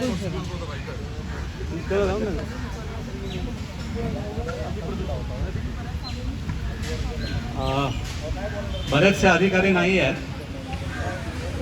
पण प्रश्न तसेच आहेत. तेव्हा आपल्या समोर सगळ्यांसमोर मी मांडतो आहे. 2016 साली जो सांडपाणी साफ करण्याचा प्रकल्प होता तो मंजूर झाला. आज 2023 आहे, त्याच्यावर काहीही काम झालेलं नाही आहे. आणि कारण असं सांगतात की आम्हाला ती जागा घ्यायची आहे, त्या जागेसाठी आम्ही हे प्रयत्न करतो आहोत. आता हा जो प्रकल्प आहे, ह्या जागेसाठी तुम्ही नदीची परवानगी घेतली होती का? नदी ही एक एंटिटी आहे. आपल्या देशाने मान्य केलेली, आपल्या सुप्रीम कोर्टने मान्य केलेली ही एक एंटिटी आहे. तिचं एक जागा आहे. त्या जागेवर तुम्ही हे अतिक्रमण करायची परवानगी घेतली आहे का? हा प्रश्न आहे. Very good. आणि ते नसेल तर काम थांबवा. जलसंपदाने याबाबत जागा वापराबाबत काही परवानगी दिली आहे का? जागा वापराबाबत शासन स्तरावरती ज्या बैठका झाल्या किंवा त्याच्यात आपलं नदीचं आम्ही आता जलसंपदा विभागाचा रोल सांगतो. जलसंपदा विभाग कुठल्याही नदीचा ब्लू लाईन आणि रेड लाईन ही मार्किंग करायची जलसंपदा विभागाची जबाबदारी आहे. हां नाही 25 वर्षातनं येणारे वारंवार जे आपलं ब्लू लाईन आहे आणि आता जे काम चालू आहे ते ब्लू लाईनमध्येच चालू आहे. परंतु जलसंपदा विभागाचं असं म्हणणं आहे की ते जो काय क्रॉस सेक्शन आहे म्हणजे आम्हाला ब्लू लाईनसाठी जो काय डिस्चार्ज लागतो तो पास व्हायसाठी जो क्रॉस सेक्शन आहे त्याच्यात कुठल्याही प्रकारचं तुम्ही कमी होऊ नये या दक्षतेच्या अटीच्या अधीन राहून त्यांना ती मंजुरी दिलेली आहे. जे काही काम चालू आहे ते त्यानुसार चालू आहे का? असं आता जोपर्यंत हे बघा नाही ॲज अ मी फार म्हणजे बॉटम लेवलचा अधिकारी आहे तरी पण मी एकच सांगतो की आपण जे काय कंडिशन त्यांना गाठलेले आहेत त्या कंडिशन जोपर्यंत त्यांचं काम पूर्ण होत नाही तोपर्यंत मला तिथं मी सांगू शकणार नाही की त्यांचे काय केलेलं आहे. स्टेटस तुम्हाला असं वाटतंय का की त्या कंडिशन पाळल्या जातात? सध्या तरी सर त्यांचं आता हे जसं जलसंपदा विभाग आहे ज्यांना माईक टेक माईक यामध्ये आता समोर जे दिसतंय आपल्याला take mike sir. Sir, blue line, it will definitely beyond that. It will be there. But actually, what is that? We have means what we have blue lines and red lines. We have marked. We have already issued or given them on drawings also. Secondly, what the construction they are going on, what they are constructing, they should see. Means the PMC, it is also autonomous body. They should see that blue line and red line. In any case, it won't go beyond the markings or beyond the levels. Sir तुम्ही आता No, right now I cannot judge like that. Definitely.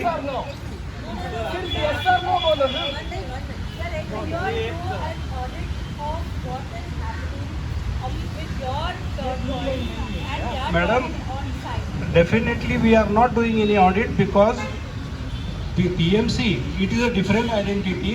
I cannot stop the PMC's work because they have taken permission regarding that. They have won their case in NGT also. So I cannot stop that.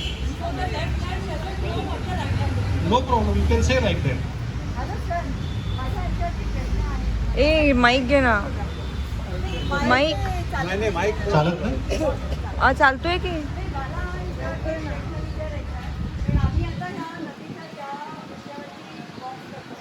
कारण हे नागरिकांना दिसावं की इथे काय चाललंय म्हणून नागरिकांना घेऊन आम्ही इथे चालतो. आता आपल्याला समोर दिसतंच आहे काम झालं इथे हा जिथे बंद जोडलेला आहे त्याच्यामध्ये आपण सगळ्यांनी बघितलं की कुठल्या इथे लाकडी फळी लावलेली आहे. हां तिथे एक मार्किंग आहे आपण सगळ्यांनी बघितलं. हो.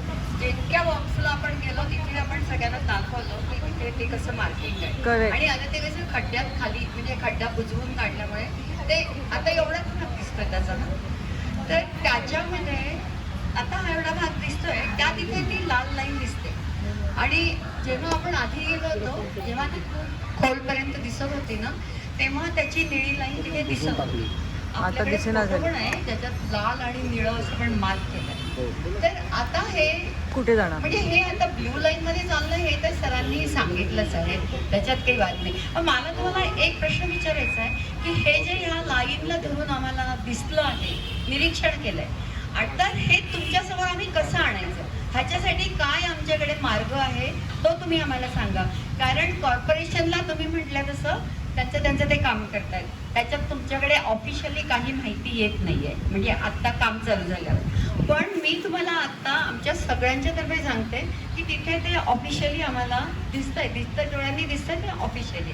पण तरीही तुम्हाला ही गोष्ट कागदावरती मांडून आम्ही दिली पाहिजे आहे का?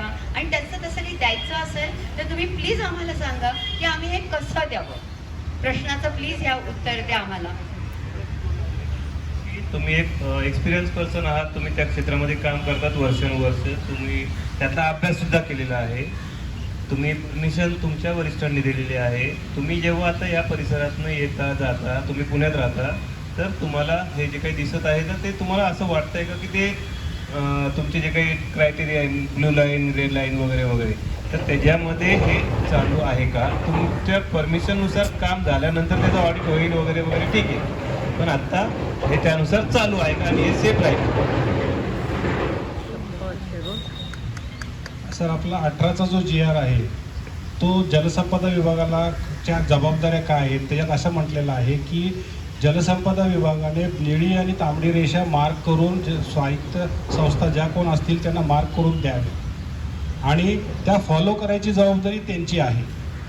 If they are not following आपल्याकडे कोर्टाचा मार्ग आहे, बाकीचे मार्ग आहेत की ज्याच्यातनं त्याच्यावरती आपल्याला हे करावं लागेल. परंतु प्रत्येक स्ट्रक्चर आज कुठं बांधायला आहे तो ब्ल्यू लेनमध्ये बांधतोय का याच्यात तसं जलसंपदा विभागाचा डायरेक्टली इन्व्हॉल्वमेंट येत नाही. नमस्कार, मी सचिन धनकुडे खोतरोडवरून आलो आहे.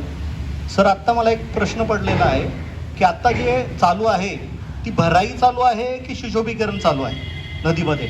सर, जे काम माझ्या अखत्यारीतच नाही आहे ते मी त्याचं मी काय सांगू. दुसरी गोष्ट अशी की आपण जे खडकवासल्याचे धरण म्हणता त्या खडकवासल्याच्या धरणामध्ये मिलिटरीचा एरिया आजूबाजूला आहे. त्या मिलिटरीच्या सर्व मैला पाणी हे धरणामध्ये सोडलं जातं. त्याच्याबद्दल आपलं काय म्हटलं आहे? त्याच्याबद्दल त्या ज्या कोण संस्था असेल, नुसतं मिलिटरी असेल किंवा बाकीच्या रिसॉर्ट्स आहेत, सगळ्यांना नोटिसा दिलेल्या आहेत. सेकंडली ते सुद्धा काम MPCBचं आहे. म्हणजे याचा अर्थ त्या धरणामध्ये आम्ही जे पाणी पितोय ते मैला मिश्रित पाणी आहे. मैला मिश्रित पाणी इव्हन ग्रामपंचायती आहेत त्यांचं सुद्धा तिथं STP प्लॅन्ट किंवा बाकीचे सेप्टिक टँक वगैरे आहेत त्याच्यातनं पाणी काही प्रमाणात हे धरणात येतं आणि त्याच्याबद्दल वारंवार विधानसभेत विधान परिषदेत प्रश्न उपस्थित केलेले आहेत. तसं आम्ही साधारण ती काय 19-23 गावं आहेत की जिथं ज्याचं पाणी सांडपाणी धरणात येतं. याचा अर्थ आपण जे पाणी पितोय ते मैला मिश्रित आहे. दुसरी गोष्ट अशी की केसेकर मला म्हटलंय तर आता सरांनी सांगितलं की त्या भागातले जे काही गावं आहेत त्या गावांमधलं मैला मिश्रित पाणी खडकवासला धरण आणि परिसरामध्ये जमा होतं. ॲज अ PMRDA पर्सन तुम्ही याच्यावर काही कमेंट करणार आहात का? त्यांच्या ठिकाणी तुमच्याकडून काय कारवाई केली जात आहे STP किंवा वॉटर ट्रीटमेंट या संदर्भात? तुम्हा सर्वांना इथं बोलवण्याचा उद्देशच तो होता की पुणे फक्त या नदीपुरतं नाही, पुणे महानगर जे पुढच्या काळामध्ये 1.5-2 कोटीचं शहर होणार आहे याचा विचार करून आपण चर्चा करणार आहोत. यासाठी तुम्हाला बोलवलं. तर त्या गावांसाठी काय चालू आहे? जसं त्यांनी सांगितलं अगोदर की थोडंफार काहीतरी चालू आहे. आता खडकवासला धरणातलं पाणी आम्ही पुणेकर पितो, सोलापूरकर तर अशा प्रकारचं काहीतरी पाणी पितात. तर आम्हाला ते त्याचं पाणी येऊ नये यासाठी आपल्याकडून काय केलं जाते अपार्ट फ्रॉम दॅट? त्यांनी जे काही अगोदर सांगितलं होतं त्याच्या सभेच्या आमदारांनी पण हा प्रश्न उपस्थित केला होता याबाबत. हॅलो, DMRDच्या माध्यमातून त्या भागामध्ये एक मास्टर प्लॅनचं आमचं काम चालू आहे. एक्झिक्युशनच्या लेवलला आत्ता सध्या नाही आहे. त्याच्यामध्ये सर्वेक्षण चालू आहे आणि अनधिकृत बांधकामाच्या माध्यमातून पण त्या ठिकाणी कारवाई चालू आहे. होतच नाही. 87चा DPR अजून पुण्याचा झाला नाही. 2007चा DPR कधी होणार? तुम्ही जेव्हा तो DPR सबमिट करणार, सँक्शन होईल, त्याच्यानंतर त्याच्यावर एक्झिक्युशन कधी होईल हे आम्हाला माहीत नाही. एक्झॅक्ट या टाईमला आम्हाला जर हे असं पिवळं पाणी प्यायचं नसेल तर PMRDA ॲज अ ऑथॉरिटी तुम्ही काय करणार आहात? बरेच उत्तर द्यावं. ज्युनियर नका पाठवून उत्तर द्या.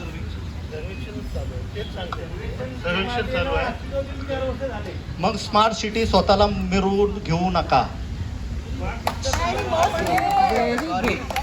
स्मार्ट सिटी स्वतःला मिरवून घेऊ नका. स्मार्ट सिटीचं आमचं संबंध नाही आहे. PMRDA तुम्ही म्हणल्यासारखं जरी येत असेल तरी त्याच्यावर आता प्राथमिकच सध्या काम चालू आहे आणि हो झाले ना, 5 वर्ष झाले.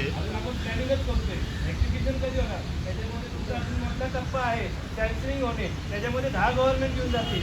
कॅन्सलिंग कधी होणार, एक्झिक्युशन कधी होणार हे आयोजक आहे म्हणून नाही बोलत आहे, बरोबर सिटीजन म्हणून बोलतोय. आम्हाला जर हे असं घाण्याचं पाणी प्यायचं नसेल तर घेऊच नका. सिनियरला द्या. इधर साइड आ जाओ, इधर साइड आ जाओ ना. त्यासाठी अगोदर सांगितलं तिथे फक्त एक ऑथॉरिटी बसेल, बाकीच्यांनी इकडे बसा.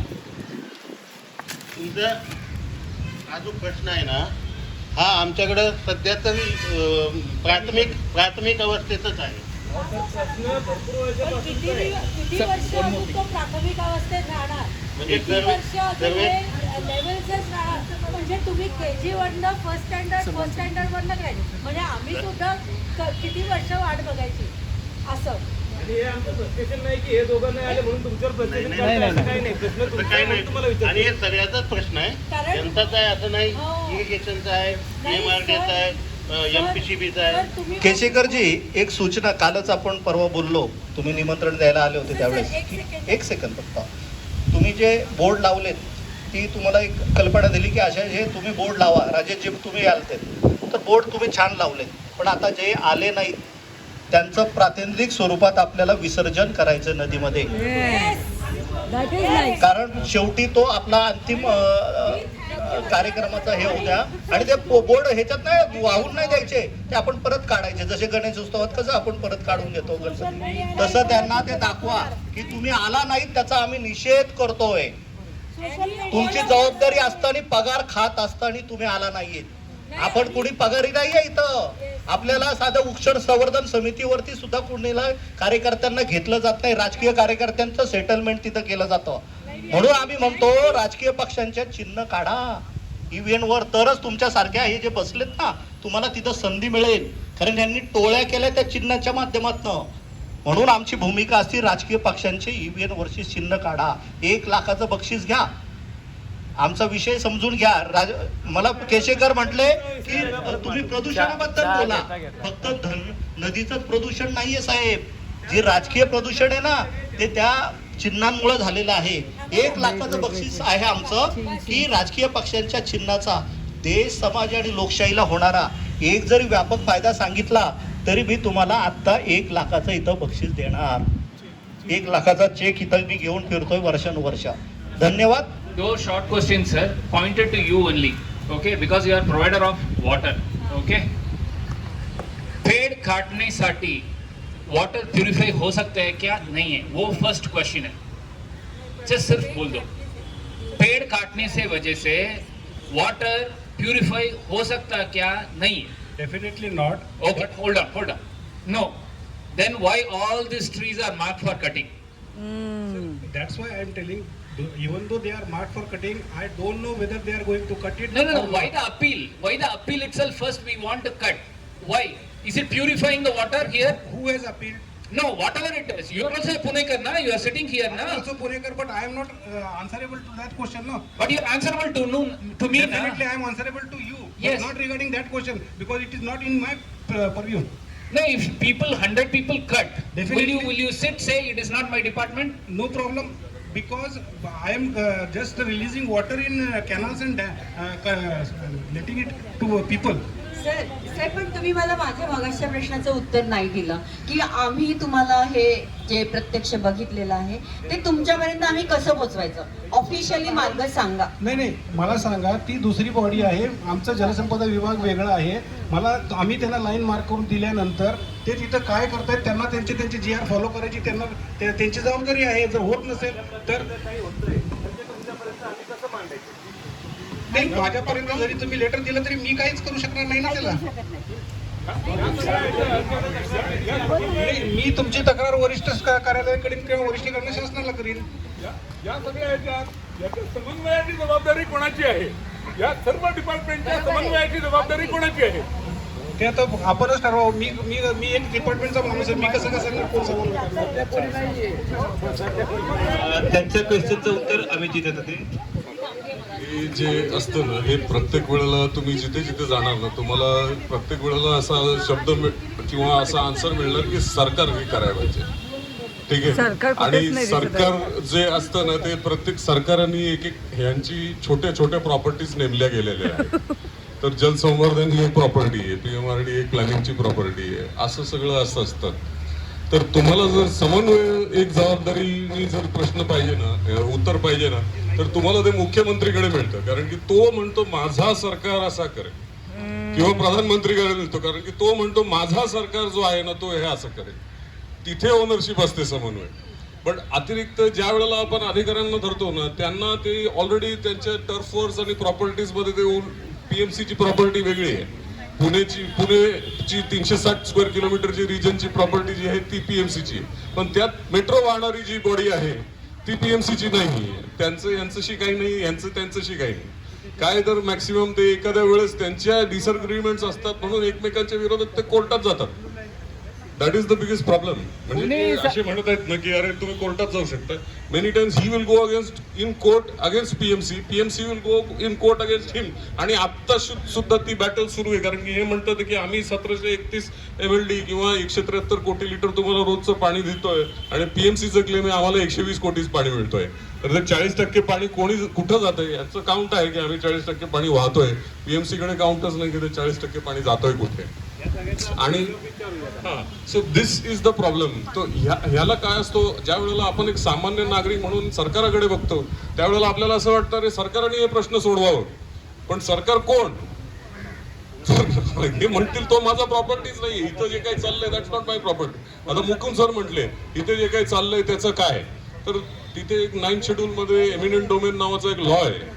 तिथे सरकाराला प्रत्येक जमिनीवरती लँड सिलिंग लावण्याचा, लँड जमीन अधिग्रहण करण्याचा, ॲक्विजिशन करण्याचा हक्क दिलेला आहे, आंधळा हक्क दिलेला आहे. आणि तो 9th शेड्यूल मध्ये जो काय सरकार करते त्याला यू कॅनॉट इव्हन गो, तुम्हाला कोर्टात जाऊन त्याच्या विरोधात दाद मागता येत नाही, असं तो क्लॉज आहे परिशिष्ट 9 आणि पहिल्या अमेंडमेंट मध्ये केलेला. तर या अशा कायदे आहेत, या कायद्यामुळं खऱ्या अर्थाने भारतवर्ष पूर्ण अजूनही आपण पारतंत्र्यातच आहोत. आपल्याला खरं स्वातंत्र्य नाही मिळालं आहे अजून. Thank you very much.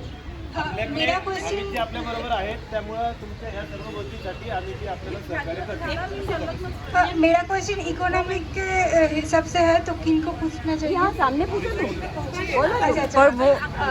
मेरा क्वेश्चन ऐसा है कि अभी अगर जो भी डिस्कस चल रहा है, सॉरी मुझे मराठी नहीं आती तो जो डिस्कस चल रहा है तो अगर STP सब सही हो जाए, रिवर भी क्लीन हो जाए, लेकिन हमारे अगर लाइफस्टाइल ना बदले, हमारे अगर यूज़ के चीज़ ना बदले, प्रोडक्ट अल्टरनेटिव इको फ्रेंडली ना हो, तो फिर से तो यही कंडीशन फिर से होते जाएंगे और फिर से ये रिपीटेड चलते जाएंगे. तो यहाँ पे इको फ्रेंडली प्रोडक्ट मैंने जितना देखा मार्केट में जितना अवेलेबल है या फिर अल्टरनेटिव्स, वो मुझे बहुत महंगे फील होते हैं. और अभी जो पॉपुलेशन है उनमें से बहुत कम नंबर के हैं जो लोग अफोर्ड कर सके. तो संबंध नाही त्याच्याशी, तर तो इरिगेशन डिपार्टमेंटचाच संबंध आहे. ब्ल्यू लाईन असू दे, रेड लाईन असू दे, ह्या सगळ्या जागा होल अँड सोल इरिगेशन डिपार्टमेंटच्या असतात. आणि MOU किंवा जे काही कॉन्ट्रॅक्च्युअल ज्या गोष्टी होतात PMC आणि इरिगेशन डिपार्टमेंटमध्ये, तर ते PMCला त्याच्यामध्ये कन्स्ट्रक्शन करण्याचा अधिकार नाही. जर ते सगळे डॉक्युमेंट्स चेक केले तर त्याच्यामध्ये बऱ्याच काही डिटेल्स मिळतील. तर PMCवर तुम्ही ढकलू शकत नाही. हे जे कन्स्ट्रक्शन सुरू आहे अल्टिमेटली ते आज ना उद्या ते तुम्हालाच ते त्रासदायक होणार आहे. मिठी नदीचं जसं ती आकुंचन पावत गेली तर त्याच्यामध्ये ती प्रायव्हेट गोष्टी होत्या, म्हणजे प्रायव्हेट लोकांनी त्याच्यामध्ये अतिक्रमण केलं होतं. हे पूर्णपणे स्टेट स्पॉन्सर्ड आहेत गोष्टी आणि स्टेटकडनं घडत आहेत. ॲक्च्युली स्टेट म्हणजे कोण आहे? स्टेट म्हणजे आम्हीच सगळी जनता आहोत. ही मुळा मुठा नदी आहे ना, ही नदी म्हणजे फक्त काही एका डिपार्टमेंटचं, एका लोकल बॉडीचं, PMCचं वगैरे काही नाही. हे आमच्या सगळ्यांची मालकी, त्याच्यावर जेवढी तुमची तेवढी आमची तेवढी. तर ज्या काही परमनंट कन्स्ट्रक्शन आहेत, ज्या परमनंट इंजुरी होतात एन्व्हायरमेंटला, तर त्या परमनंट इंजुरी होण्याच्या आधी जी काही PMC असेल किंवा कोणत्याही गव्हर्नमेंटच्या डिपार्टमेंटमध्ये जर निर्णय होत असतील तर त्याचं रेफरंडम घेण्यात यावं. रेफरंडम शिवाय खरी लोकशाही नाही. आमचं जर नसेल म्हणणं, आमच्या लोकांचं, सामान्य लोकांचं, मतदारांचं, नागरिकांचं म्हणणं नसेल तर तुम्हाला होल्यांचून अधिकार नाही. कारण आहे ना, मग ती हुकुमशाही आहे. हे जे बेसिक कॉन्स्टिट्यूशन जे सांगते त्याला जर आपण आहे ना मान्य करत असू तर मग आहे ना कोणीतरी जबाबदारी घ्यायला पाहिजे. आणि आता जे मी सांगते ही होल अँड सोल पूर्ण जबाबदारी तुमची. PMC त्याच्यात कन्स्ट्रक्शन करू शकत नाही. लिगल ज्या काही गोष्टींनी जाता येतं ते तुम्ही तुमच्या डिपार्टमेंट मार्फत कसं जाता येईल तेवढं फक्त सांगा. Very good. Within their department, what they are trying to do. Just सिर्फ मार्किंग आपका काम नाही आहे. मी सारंग यादवाडकर, म्हणजे मी इरिगेशन मध्ये काम करत नाही.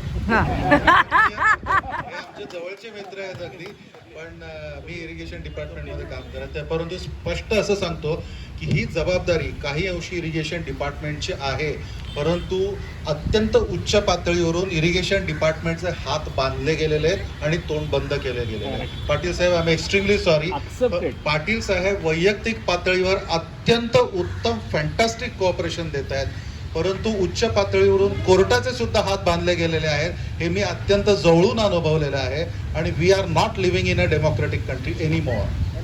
आपलं कॉर्पोरेशनमध्ये रिप्रेझेंटेशन काय आहे? 0. किती दिवस झाले? याला वर्ष होऊन गेलं. बंगलोरमध्ये तीच परिस्थिती आहे, मुंबईमध्ये तीच परिस्थिती आहे, अनेक मोठ्या शहरांमध्ये हीच परिस्थिती आहे. लोकांचं कॉर्पोरेशनमध्ये रिप्रेझेंटेशन नाही आहे. फक्त जो आयुक्त नावाचा जो तिथला जो हुकुमशाह असतो हा पूर्ण शहर चालवतोय.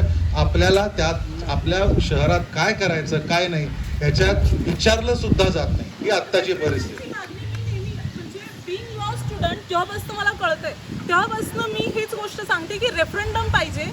आणि ना सरांना आपण सल्यूटच आहे माझं की तुम्ही या कंडिशनमध्ये पण तुम्ही इथे येऊन आला आणि तुम्ही आमच्या प्रश्नांची उत्तरं देताय. Really thankful to you. म्हणजे खरंच मनापासून धन्यवाद. पण इथे विषय असा आहे की PMC असेल किंवा आहे ना जो आता प्रशासनाच्या हातात पूर्ण गेलेलं आहे, कारण इलेक्शन्स नाहीत, कोण नाहीत त्या, आणि प्रशासन असेल किंवा अधिकारी असेल त्यांना काही सामान्य लोकांना तोंड देण्याचं काही म्हणजे उत्तरं देण्याची पण काही गरज वाटत नाही. आणि सगळ्यात महत्त्वाची गोष्ट ही आहे की रेफरंडम जर आलं की कोणती परमनंट इंजुरी जर आपण एन्व्हायरमेंटमध्ये किंवा शहरामध्ये काहीतरी करणार असू जी इरिव्हर्सिबल आहे, तर त्या सगळ्या गोष्टींमध्ये लोकल बॉडीमध्ये आम्हाला रेफरंडम आपण let us cut it fast. Basically irrigation डिपार्टमेंटची जबाबदारी अशी आहे या संदर्भात की इरिगेशन ॲक्ट प्रमाणे कॅनॉल ऑफिसर म्हणून एक डेसिग्नेटेड ऑफिसर असतो, who is a regional chief engineer. Okay. आणि नदीमध्ये कुठेही क्रॉस सेक्शन कमी होत असेल तर त्यांना ताबडतोब ॲक्शन घेणं हे त्यांच्यावर त्यांची जबाबदारी आहे, इरिगेशन ॲक्ट प्रमाणे आहे. परंतु ते ती जबाबदारी पार पाडत नाही आहेत. याच्या मागची कारणं काय आहेत that we all can imagine. नाही, आता याच्यावर उपाय एकच आहे. उपाय हा आहे की आपण चांगल्या लोकांना निवडून पाठवणं. आपण त्यांच्याकडे बोट दाखवणं हे चुकीचं आहे. आपण गाढवांना आपल्यावर राज्य करायला पाठवलं आणि नंतर त्या गाढवांना शिवाय देत बसलो हे चुकीचं आहे. आपण चांगले लोक पाठवणं ही सुरुवात झाली पाहिजे. उत्तर द्यायला धाडस करतात ना, असे अधिकारी पण तिथे आले पाहिजेत. ते घरी उत्तर प्रत्येक वेळी कोणीही येत नाही. उपलब्ध आहे त्यांच्या प्रश्नांवर सर माझे Everybody will say, this is not my department. आपण आता फक्त जे उपलब्ध अधिकारी आहेत त्यांच्याशी संबंधित प्रश्न घेत आहोत. जे नाही आहेत कॉर्पोरेशन आणि बाकीच्या सर्व व्यवस्थेबाबतचे जे काही आपला त्रागा आहे तो व्यक्त करणं अपेक्षित आहे. त्यासाठीच हे आपण सर्व बोललो होतं. पण आता सध्या जे अधिकारी उपलब्ध आहेत त्यांचे प्रश्न I want to ask you a question. So, Rupesh sir, मेरे को विनंती KIA. I have one question that whether will my daughter come and swim in this river? Okay, so that was the first question. Everybody has come because everybody has a son or daughter who wants to do this. Yes. आपको जवाब mill गया या नहीं है? नाही मिळाला. That's all. वो purpose solve होऊन मराठीत सांगतो. जलसंपदा विभागाचं कन्सल्टंट आहे सध्या. I'll just share some figures. Sure. Okay. I have all the supporting documents in the form of evidences with me. Let us not go into that. Current water supply to Pune city from irrigation department is 1,732 million liter per day. Gaya. Groundwater extraction is 310 MLD. So total water consumption is 2042 MLD. Okay. Now 80% is sewage. 80% of consumption gets converted into sewage. So total sewage generation in Pune city is 1,634 MLD. Present sewage treatment साहेबांनी मगाशी सांगितलं त्याप्रमाणे it is 477 MLD. 567 होते त्यातला 90 नायडू बंद पडलेला आहे. 477 MLD ही सुएज ट्रीटमेंट आहे. We are not even treating 30% of the sewage generated in the city. आपण वरून जे सुएज पाठवतात त्यांच्याबद्दल प्रश्न विचारतो. हा प्रश्न आपण स्वतःला विचारला पाहिजे की आपण खालच्या गावांना काय पाठवतो. हा pineapple juice. Correct. Present Suez treatment is 477 MLD. Proposed Suez treatment plant जे PMC चे आहेत 2015 पासून जायकाचे जे आहेत आणि अजून जे आहेत त्याची ते आहेत 528 MLD. So total proposed Suez treatment existing and proposed is 1037 MLD. आणि आत्ता आपण सुएज जनरेट करतोय 1634. So even after completion of JICA, even after completion of RFD, we would be releasing 629 MLD raw sewage into the rivers. That's almost 63,000 tankers every day. Raw sewage will be released in the river. This is all, it has supporting documents. So we will never be able to swim now. You can swim in your dreams, that's all. चला, माझे 4-5 प्रश्न आहेत. पाटबंधारे विभागाला आहे, PMRD ला तर खूप गहन प्रश्न आहेत. पुणे स्मार्ट सिटीचे लोक आले नाहीत, मनपाचे आले नाहीत, प्रदूषण विभागाचे आले नाहीत. खरं तर सर्वांना पगार आपणच देतो, कारण आपण या देशाचे मालक आहोत. पुणे महानगरपालिकेचे पण आपण मालक आहोत. खरं तर यायला पाहिजे होतं. अशा नोकऱ्यांना खरं तर कामावरून काढून टाकायला पाहिजे. आणि जे आले त्यांचे खूप खूप धन्यवाद खरं तर, कारण तुम्हाला माहिती होतं इथं प्रश्नांची फायरिंग होणार आहे. तरी तुम्ही सरांबरोबर जे चांगले संबंध आहेत त्या अनुषंगाने तुम्ही आलात, मनापासून धन्यवाद. सर, पहिला प्रश्न तुम्हाला त्या सरांनी, कोथरूडच्या सरांनी प्रश्न एक घेतला माझा, की वरतून जे मैला पाणी वगैरे येतात 23 गावं आहेत, खानापूर वगैरे इतर सर्व गावं आहेत, ती अगोदरपासून धरणाच्या अगोदरपासून आहेत. त्यांचा मैला पाणी खाली येतो, त्यात त्यांची चूक नाहीये. खरं तर प्रशासनाने त्यासाठी काही ना काही उपाययोजना करायला पाहिजेत. कारण त्यांचं मैला पाणी खाली येऊ नये म्हणून त्यांच्या अगोदर शेती केलेली आहे धरणामध्ये, त्यांनी कुठेतरी दुसरीकडे विस्थापित होणं हे बरोबर नाही. हा माझा पहिला प्रश्न आहे.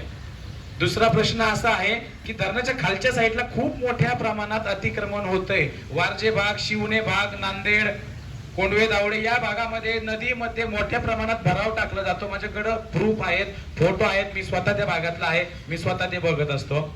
आता स्मार्ट सिटीवाल्यांना खरं तर मला तेच प्रश्न विचारायचे होते की एवढ्या मोठं 5,500 कोटी तुम्हाला खर्च आहे STP प्लांटसाठी, का नाही? कारण उत्तम नगर भाग जी बाकीची 32 गावं घेतलेली आहेत त्यातली आमच्या मुळा-मुठा नदीच्या आजूबाजूला जवळपास 7-8 गावं आहेत, ती आत्ताच महानगरपालिकेने घेतलेत. बेसिक सुविधा 5 वर्षात काहीच नाहीत तिथे.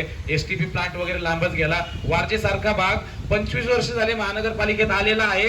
मागच्या वर्षी STPचं काम चालू झालंय, ते स्वतः निरीक्षण करून आलेत किती मोठ्या प्रमाणात काम चालू आहे तिथे. आता खरं तर धरणाच्या वरच्या बाजूला PMRD ने 12-12, 13-13 मजली बिल्डिंग बांधायची परमिशन दिली कशी काय?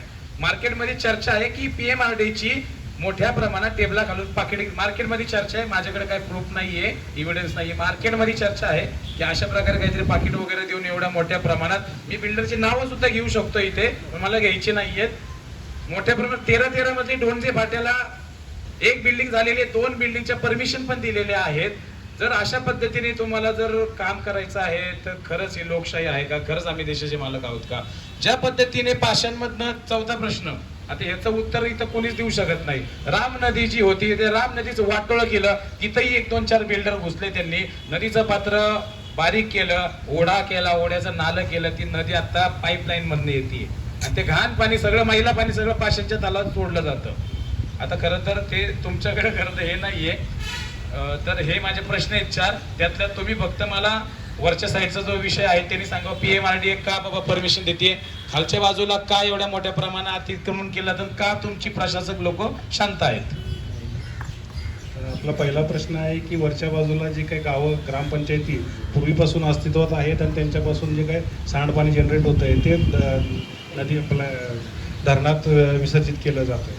आता बेसिकली कसं आहे की एकतर आयदर त्याच्यावरती म्हणजे सांडपाण्यावरती काम करणारी यंत्रणा एकच, ती म्हणजे आपली म्हणजे STP प्लॅन बांधणे. आता STP प्लॅन कोणी बांधायचा, तिची मालकी कोणाची?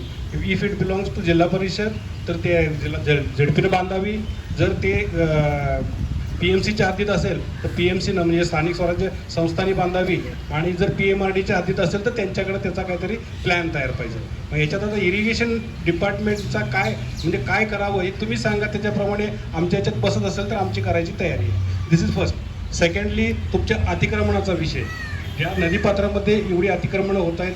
आता यादवाडकर सरांना माहिती आहे की प्रत्येक अतिक्रमणाच्या वेळा दर सॅटर्डे संडेला जनरली यादवाडकर साहेबांचा मेसेज येतो, फोन येतो की बाबा इथं असं ठिकाणी अतिक्रमण, कोणतरी डंपर घेऊन कोणतरी घेऊन अतिक्रमण करायला लागले. आम्ही आमच्या याच्यात बऱ्यापैकी तो कोणाचा म्हणजे ॲक्च्युली तसं बघायला गेलं तर अतिक्रमण काढायची जबाबदारी स्थानिक स्वराज्य संस्था आता जेवढे NGT मध्ये निकाल लागलेले आहेत, PMCच्या हद्दीतली जवळजवळ 17-18 अतिक्रमण PMC प्लस PCMC ही 17-18 ठिकाणी, आता त्याच्यातलं 50% किंवा अजून काढलंही नसेल, काम चालू आहे. यादवाडकर सर ते डिटेलमध्ये, कारण की त्यांनीच ते फाईल म्हणजे NGT मध्ये केस फाईल केलेली आहे. तर त्याच्यात PMC PCMC यांचा रोल मोठा आहे. त्या कमिटीमध्ये जलसंपदा विभाग जरूर आहे. त्याच्याबरोबर ते काय त्यांनी काम केलेलं आहे केलेलं नाही ते साधारण एक जी काय बैठक होती किंवा त्याच्यात त्यांनी केलेल्या कामाचा वगैरे आढावा घेतला जातो. बेसिकली त्याच्यात टाकलंच गेलं नाही पाहिजे या मताचा आम्ही देखील आहे. परंतु आता इथे काही कामं होतात की बिल्डर लोक बांधतायत म्हणा किंवा एखादा कॉन्ट्रॅक्टर एखाद्या कुठलं तरी अनवॉन्टेड डिब्रीज असेल काय असेल, इवन माझ्या हद्दीत आणून टाकून जात आहेत रात्रीचं. माझ्याकडे मॅनपॉवर नाही आहे. आता माझ्याकडे हडपसरला जो काही कालवा केलेला आहे, माझ्याकडे 202 किलोमीटर लांबीचा कालवा आहे. कितीतरी मोकळी जागा माझ्या कालव्याच्या लागून आहे. परंतु अचानकपणे रात्री ते 4-5 डंपर येतात आणि डेब्रिज टाकून निघून जातात. CCTV कॅमेरा तरी आम्ही कुठं बसवू शकणार आहे? हे शेवटी प्रत्येक नागरिकाचं प्रत्येकाचं कर्तव्य आहे. ती जशी शासकीय जमीन आहे तशीच माझी आहे. प्रत्येकाने त्याच्यात कुठं काय असं होत असेल तर तिथल्या तिथं ते थांबवणं गरजेचं आहे. आता इथं प्रत्येक वेळा आपण जसं म्हणता की तुम्ही काय कार्यवाही केली, तसं मी पण म्हणतो की बाकीचे नागरिक पण काय करतात मग अशा वेळेला. एकटा माणूस कुठे कुठे पोहोचू शकणार आहे? माझी जबाबदारी मी नकारत नाहीच आहे. मला जिथं जिथं तशी संधी मिळते तशी तिथं हे मिळते मी तिथं जाऊन डायरेक्ट FIR दाखल करतो. याच्या व्यतिरिक्त याच्या पुढे मी काहीच करू शकत नाही. ही मला पण खंत आहे. नागरिकांचा सहभाग गरजेचा आहे फार मोठ्या प्रमाणात. PMRD मध्ये अनेक विभाग आहेत. बांधकाम परवानगी विभाग आहे, वॉटर सप्लाय विभाग आहे, अनधिकृत बांधकाम निर्मूलन विभाग आहे, नियोजन विभाग आहे. तर ते बांधकाम परवानगी विभागाशी संबंधित तो विषय आहे आपला. आकुर्डी त्यांचा विभाग वेगळा आहे. मी कविता पटेकर. फक्त जे कोणी उपलब्ध आहेत त्यांच्या संबंधित प्रश्न असेल तर. माझा नदीविषयी प्रश्न, माझा पाणी रिसायकल विषयी प्रश्न आहे, विचारू? ते डिपार्टमेंट तरी पण माझा एक प्रश्न आहे. माझा प्रश्न असा आहे, तुम्ही जे आता म्हटलात की नागरिक सहभागी घेत नाहीत, तर आम्ही समोरच्या जे काही चाललेलं आहे तुमचा भराव टाकून सुशोभीकरण चाललेली आहे, जे गटाराच्या बाजूला चाललेलं आहे, तर त्याला आमचा विरोध आहे. तर आम्ही सगळेजण त्यामध्ये सहभागी आहेत. जर 100% पाणी रिसायकल होतच नाहीये तर तुमचा आग्रह काय आहे की या गटाराच्या शेजारी तुम्हाला हे सुशोभीकरण करायचं आहे. जे 23-34 ऐका प्रश्न तर ऐका ना तुम्ही. माझं म्हणणं तर सर्वांपर्यंत पोहोचू द्या. 3 तास झाले मी इथं बसलेली आहे, बरोबर ना? आणि माझा एकच प्रश्न आहे, मी काही राजकीय व्यक्ती नाहीये.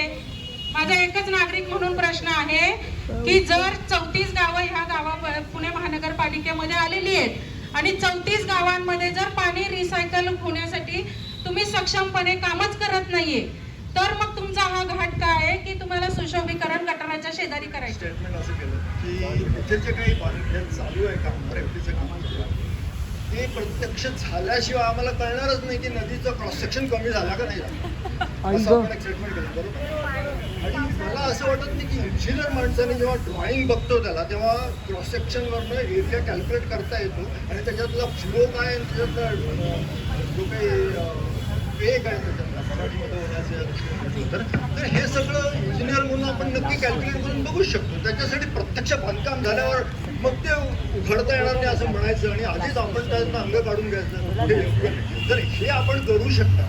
आपण त्या क्रॉस सेक्शनमध्ये काय कमी झाल्यानंतर त्याचं काय होणार आहे, ब्लू लाईन आणि रेड लाईनमध्ये बांधकाम अशा पद्धतीचं झाल्यानंतर पुराचं काय होणार आहे, जलसंपदा विभागातनं जे पाणी सोडलं जाईल नंतर धरणामधनं त्याचं महापुरामध्ये जे रूपांतर होईल त्याला जबाबदार कोण असणार आहे? मग आपण नंतर म्हणू शकत नाही ना की असं झालं, आम्ही काय करू शकतो? PMCला आम्ही त्याला सांगितलं होतं म्हणून आपण ड्रॉइंग बघून आधीच सांगायला पाहिजे की हे थांबावं.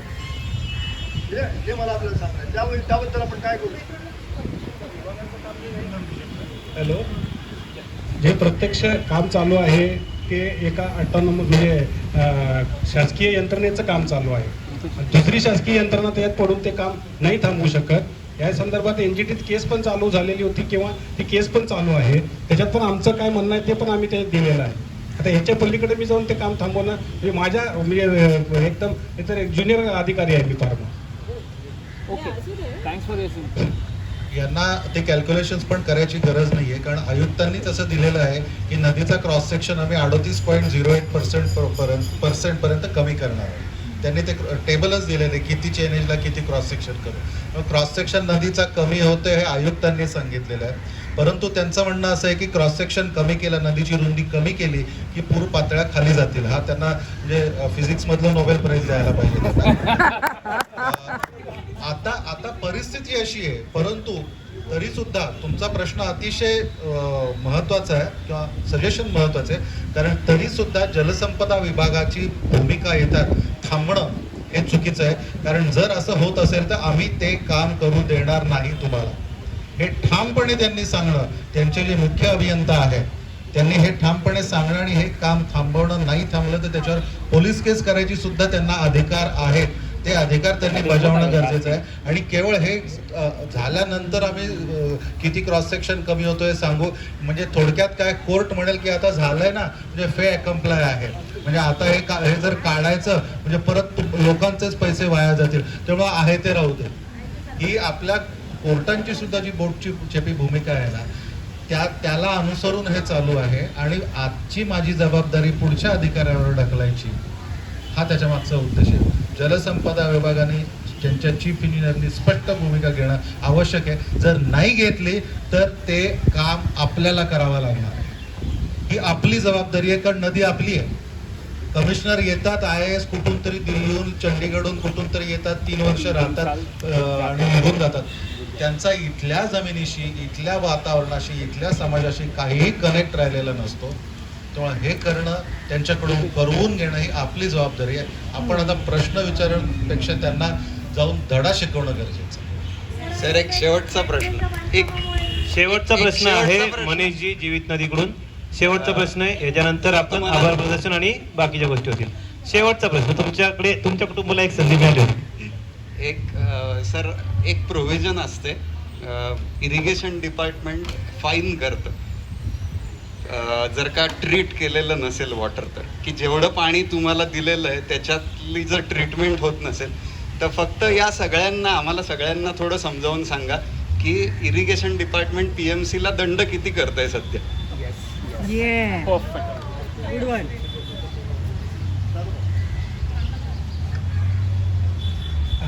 16 सर, एक जसं आमचं MWRRA म्हणजे महाराष्ट्र जलसंपत्ती नियमन प्राधिकरण त्याच्या टॅरिफप्रमाणे 16 पर्यंत 16 ते 18 आणि 18 ते 22 अशी 4 वर्ष जी आहेत ह्याला डायरेक्ट MPCB जोपर्यंत आम्हाला कळवत नाही की बाबा हा घटक किंवा हे अमुक प्रदूषण करतायत, तोपर्यंत आम्ही त्यांना दंड लावू शकत नाही.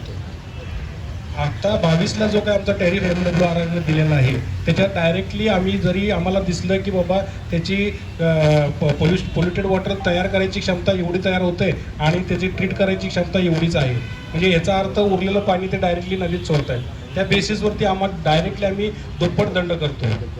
तर असं आता 16 ते 18 आणि 18 ते 22 या ह्याच्यात MPCB कडनं आम्हाला बाबा ह्यांनी प्रदूषण केलेलं आहे असं त्यांनी कळवलेलं आहे. ते कधी कळवलं, 21 एंडला साधारण, म्हणजे 22ला आणि त्याच्यात तो सुद्धा म्हणजे 16 तेव्हापासून आम्ही बिलं रिवाईज केली आणि आम्ही साधारण 650 कोटीच्या आसपास त्यांना दंड केलेला आहे. 650 कोटी. हे बघा सर, आता विषय कसा आहे, दंड केला का नाही केला हा फर्स्ट आहे. दुसरा विषय असा आहे की दंड करून आता 6 महिने 4 महिने झाले, आता ते भरणार नाही भरणार हा पुढचा विषय. पण जो काय कायद्यात आहे, कायद्याची तरतूद आहे त्याच्याप्रमाणे तर आम्ही कार्यवाही केलेली आहे.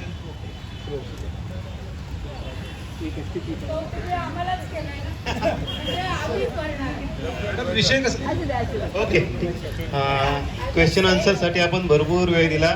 ह्याच्यानंतर आपल्याकडं सारंग सरांच्या मांडणीसाठी आपण वेळ ठेवला, तर त्यांना फक्त 2 मिनिटं देतो. त्यांनी अगोदरच भरपूर माहिती दिलेली आहे आपल्याला. सारंग सरांना 2 मिनिटं देतो, जास्त देणार नाही.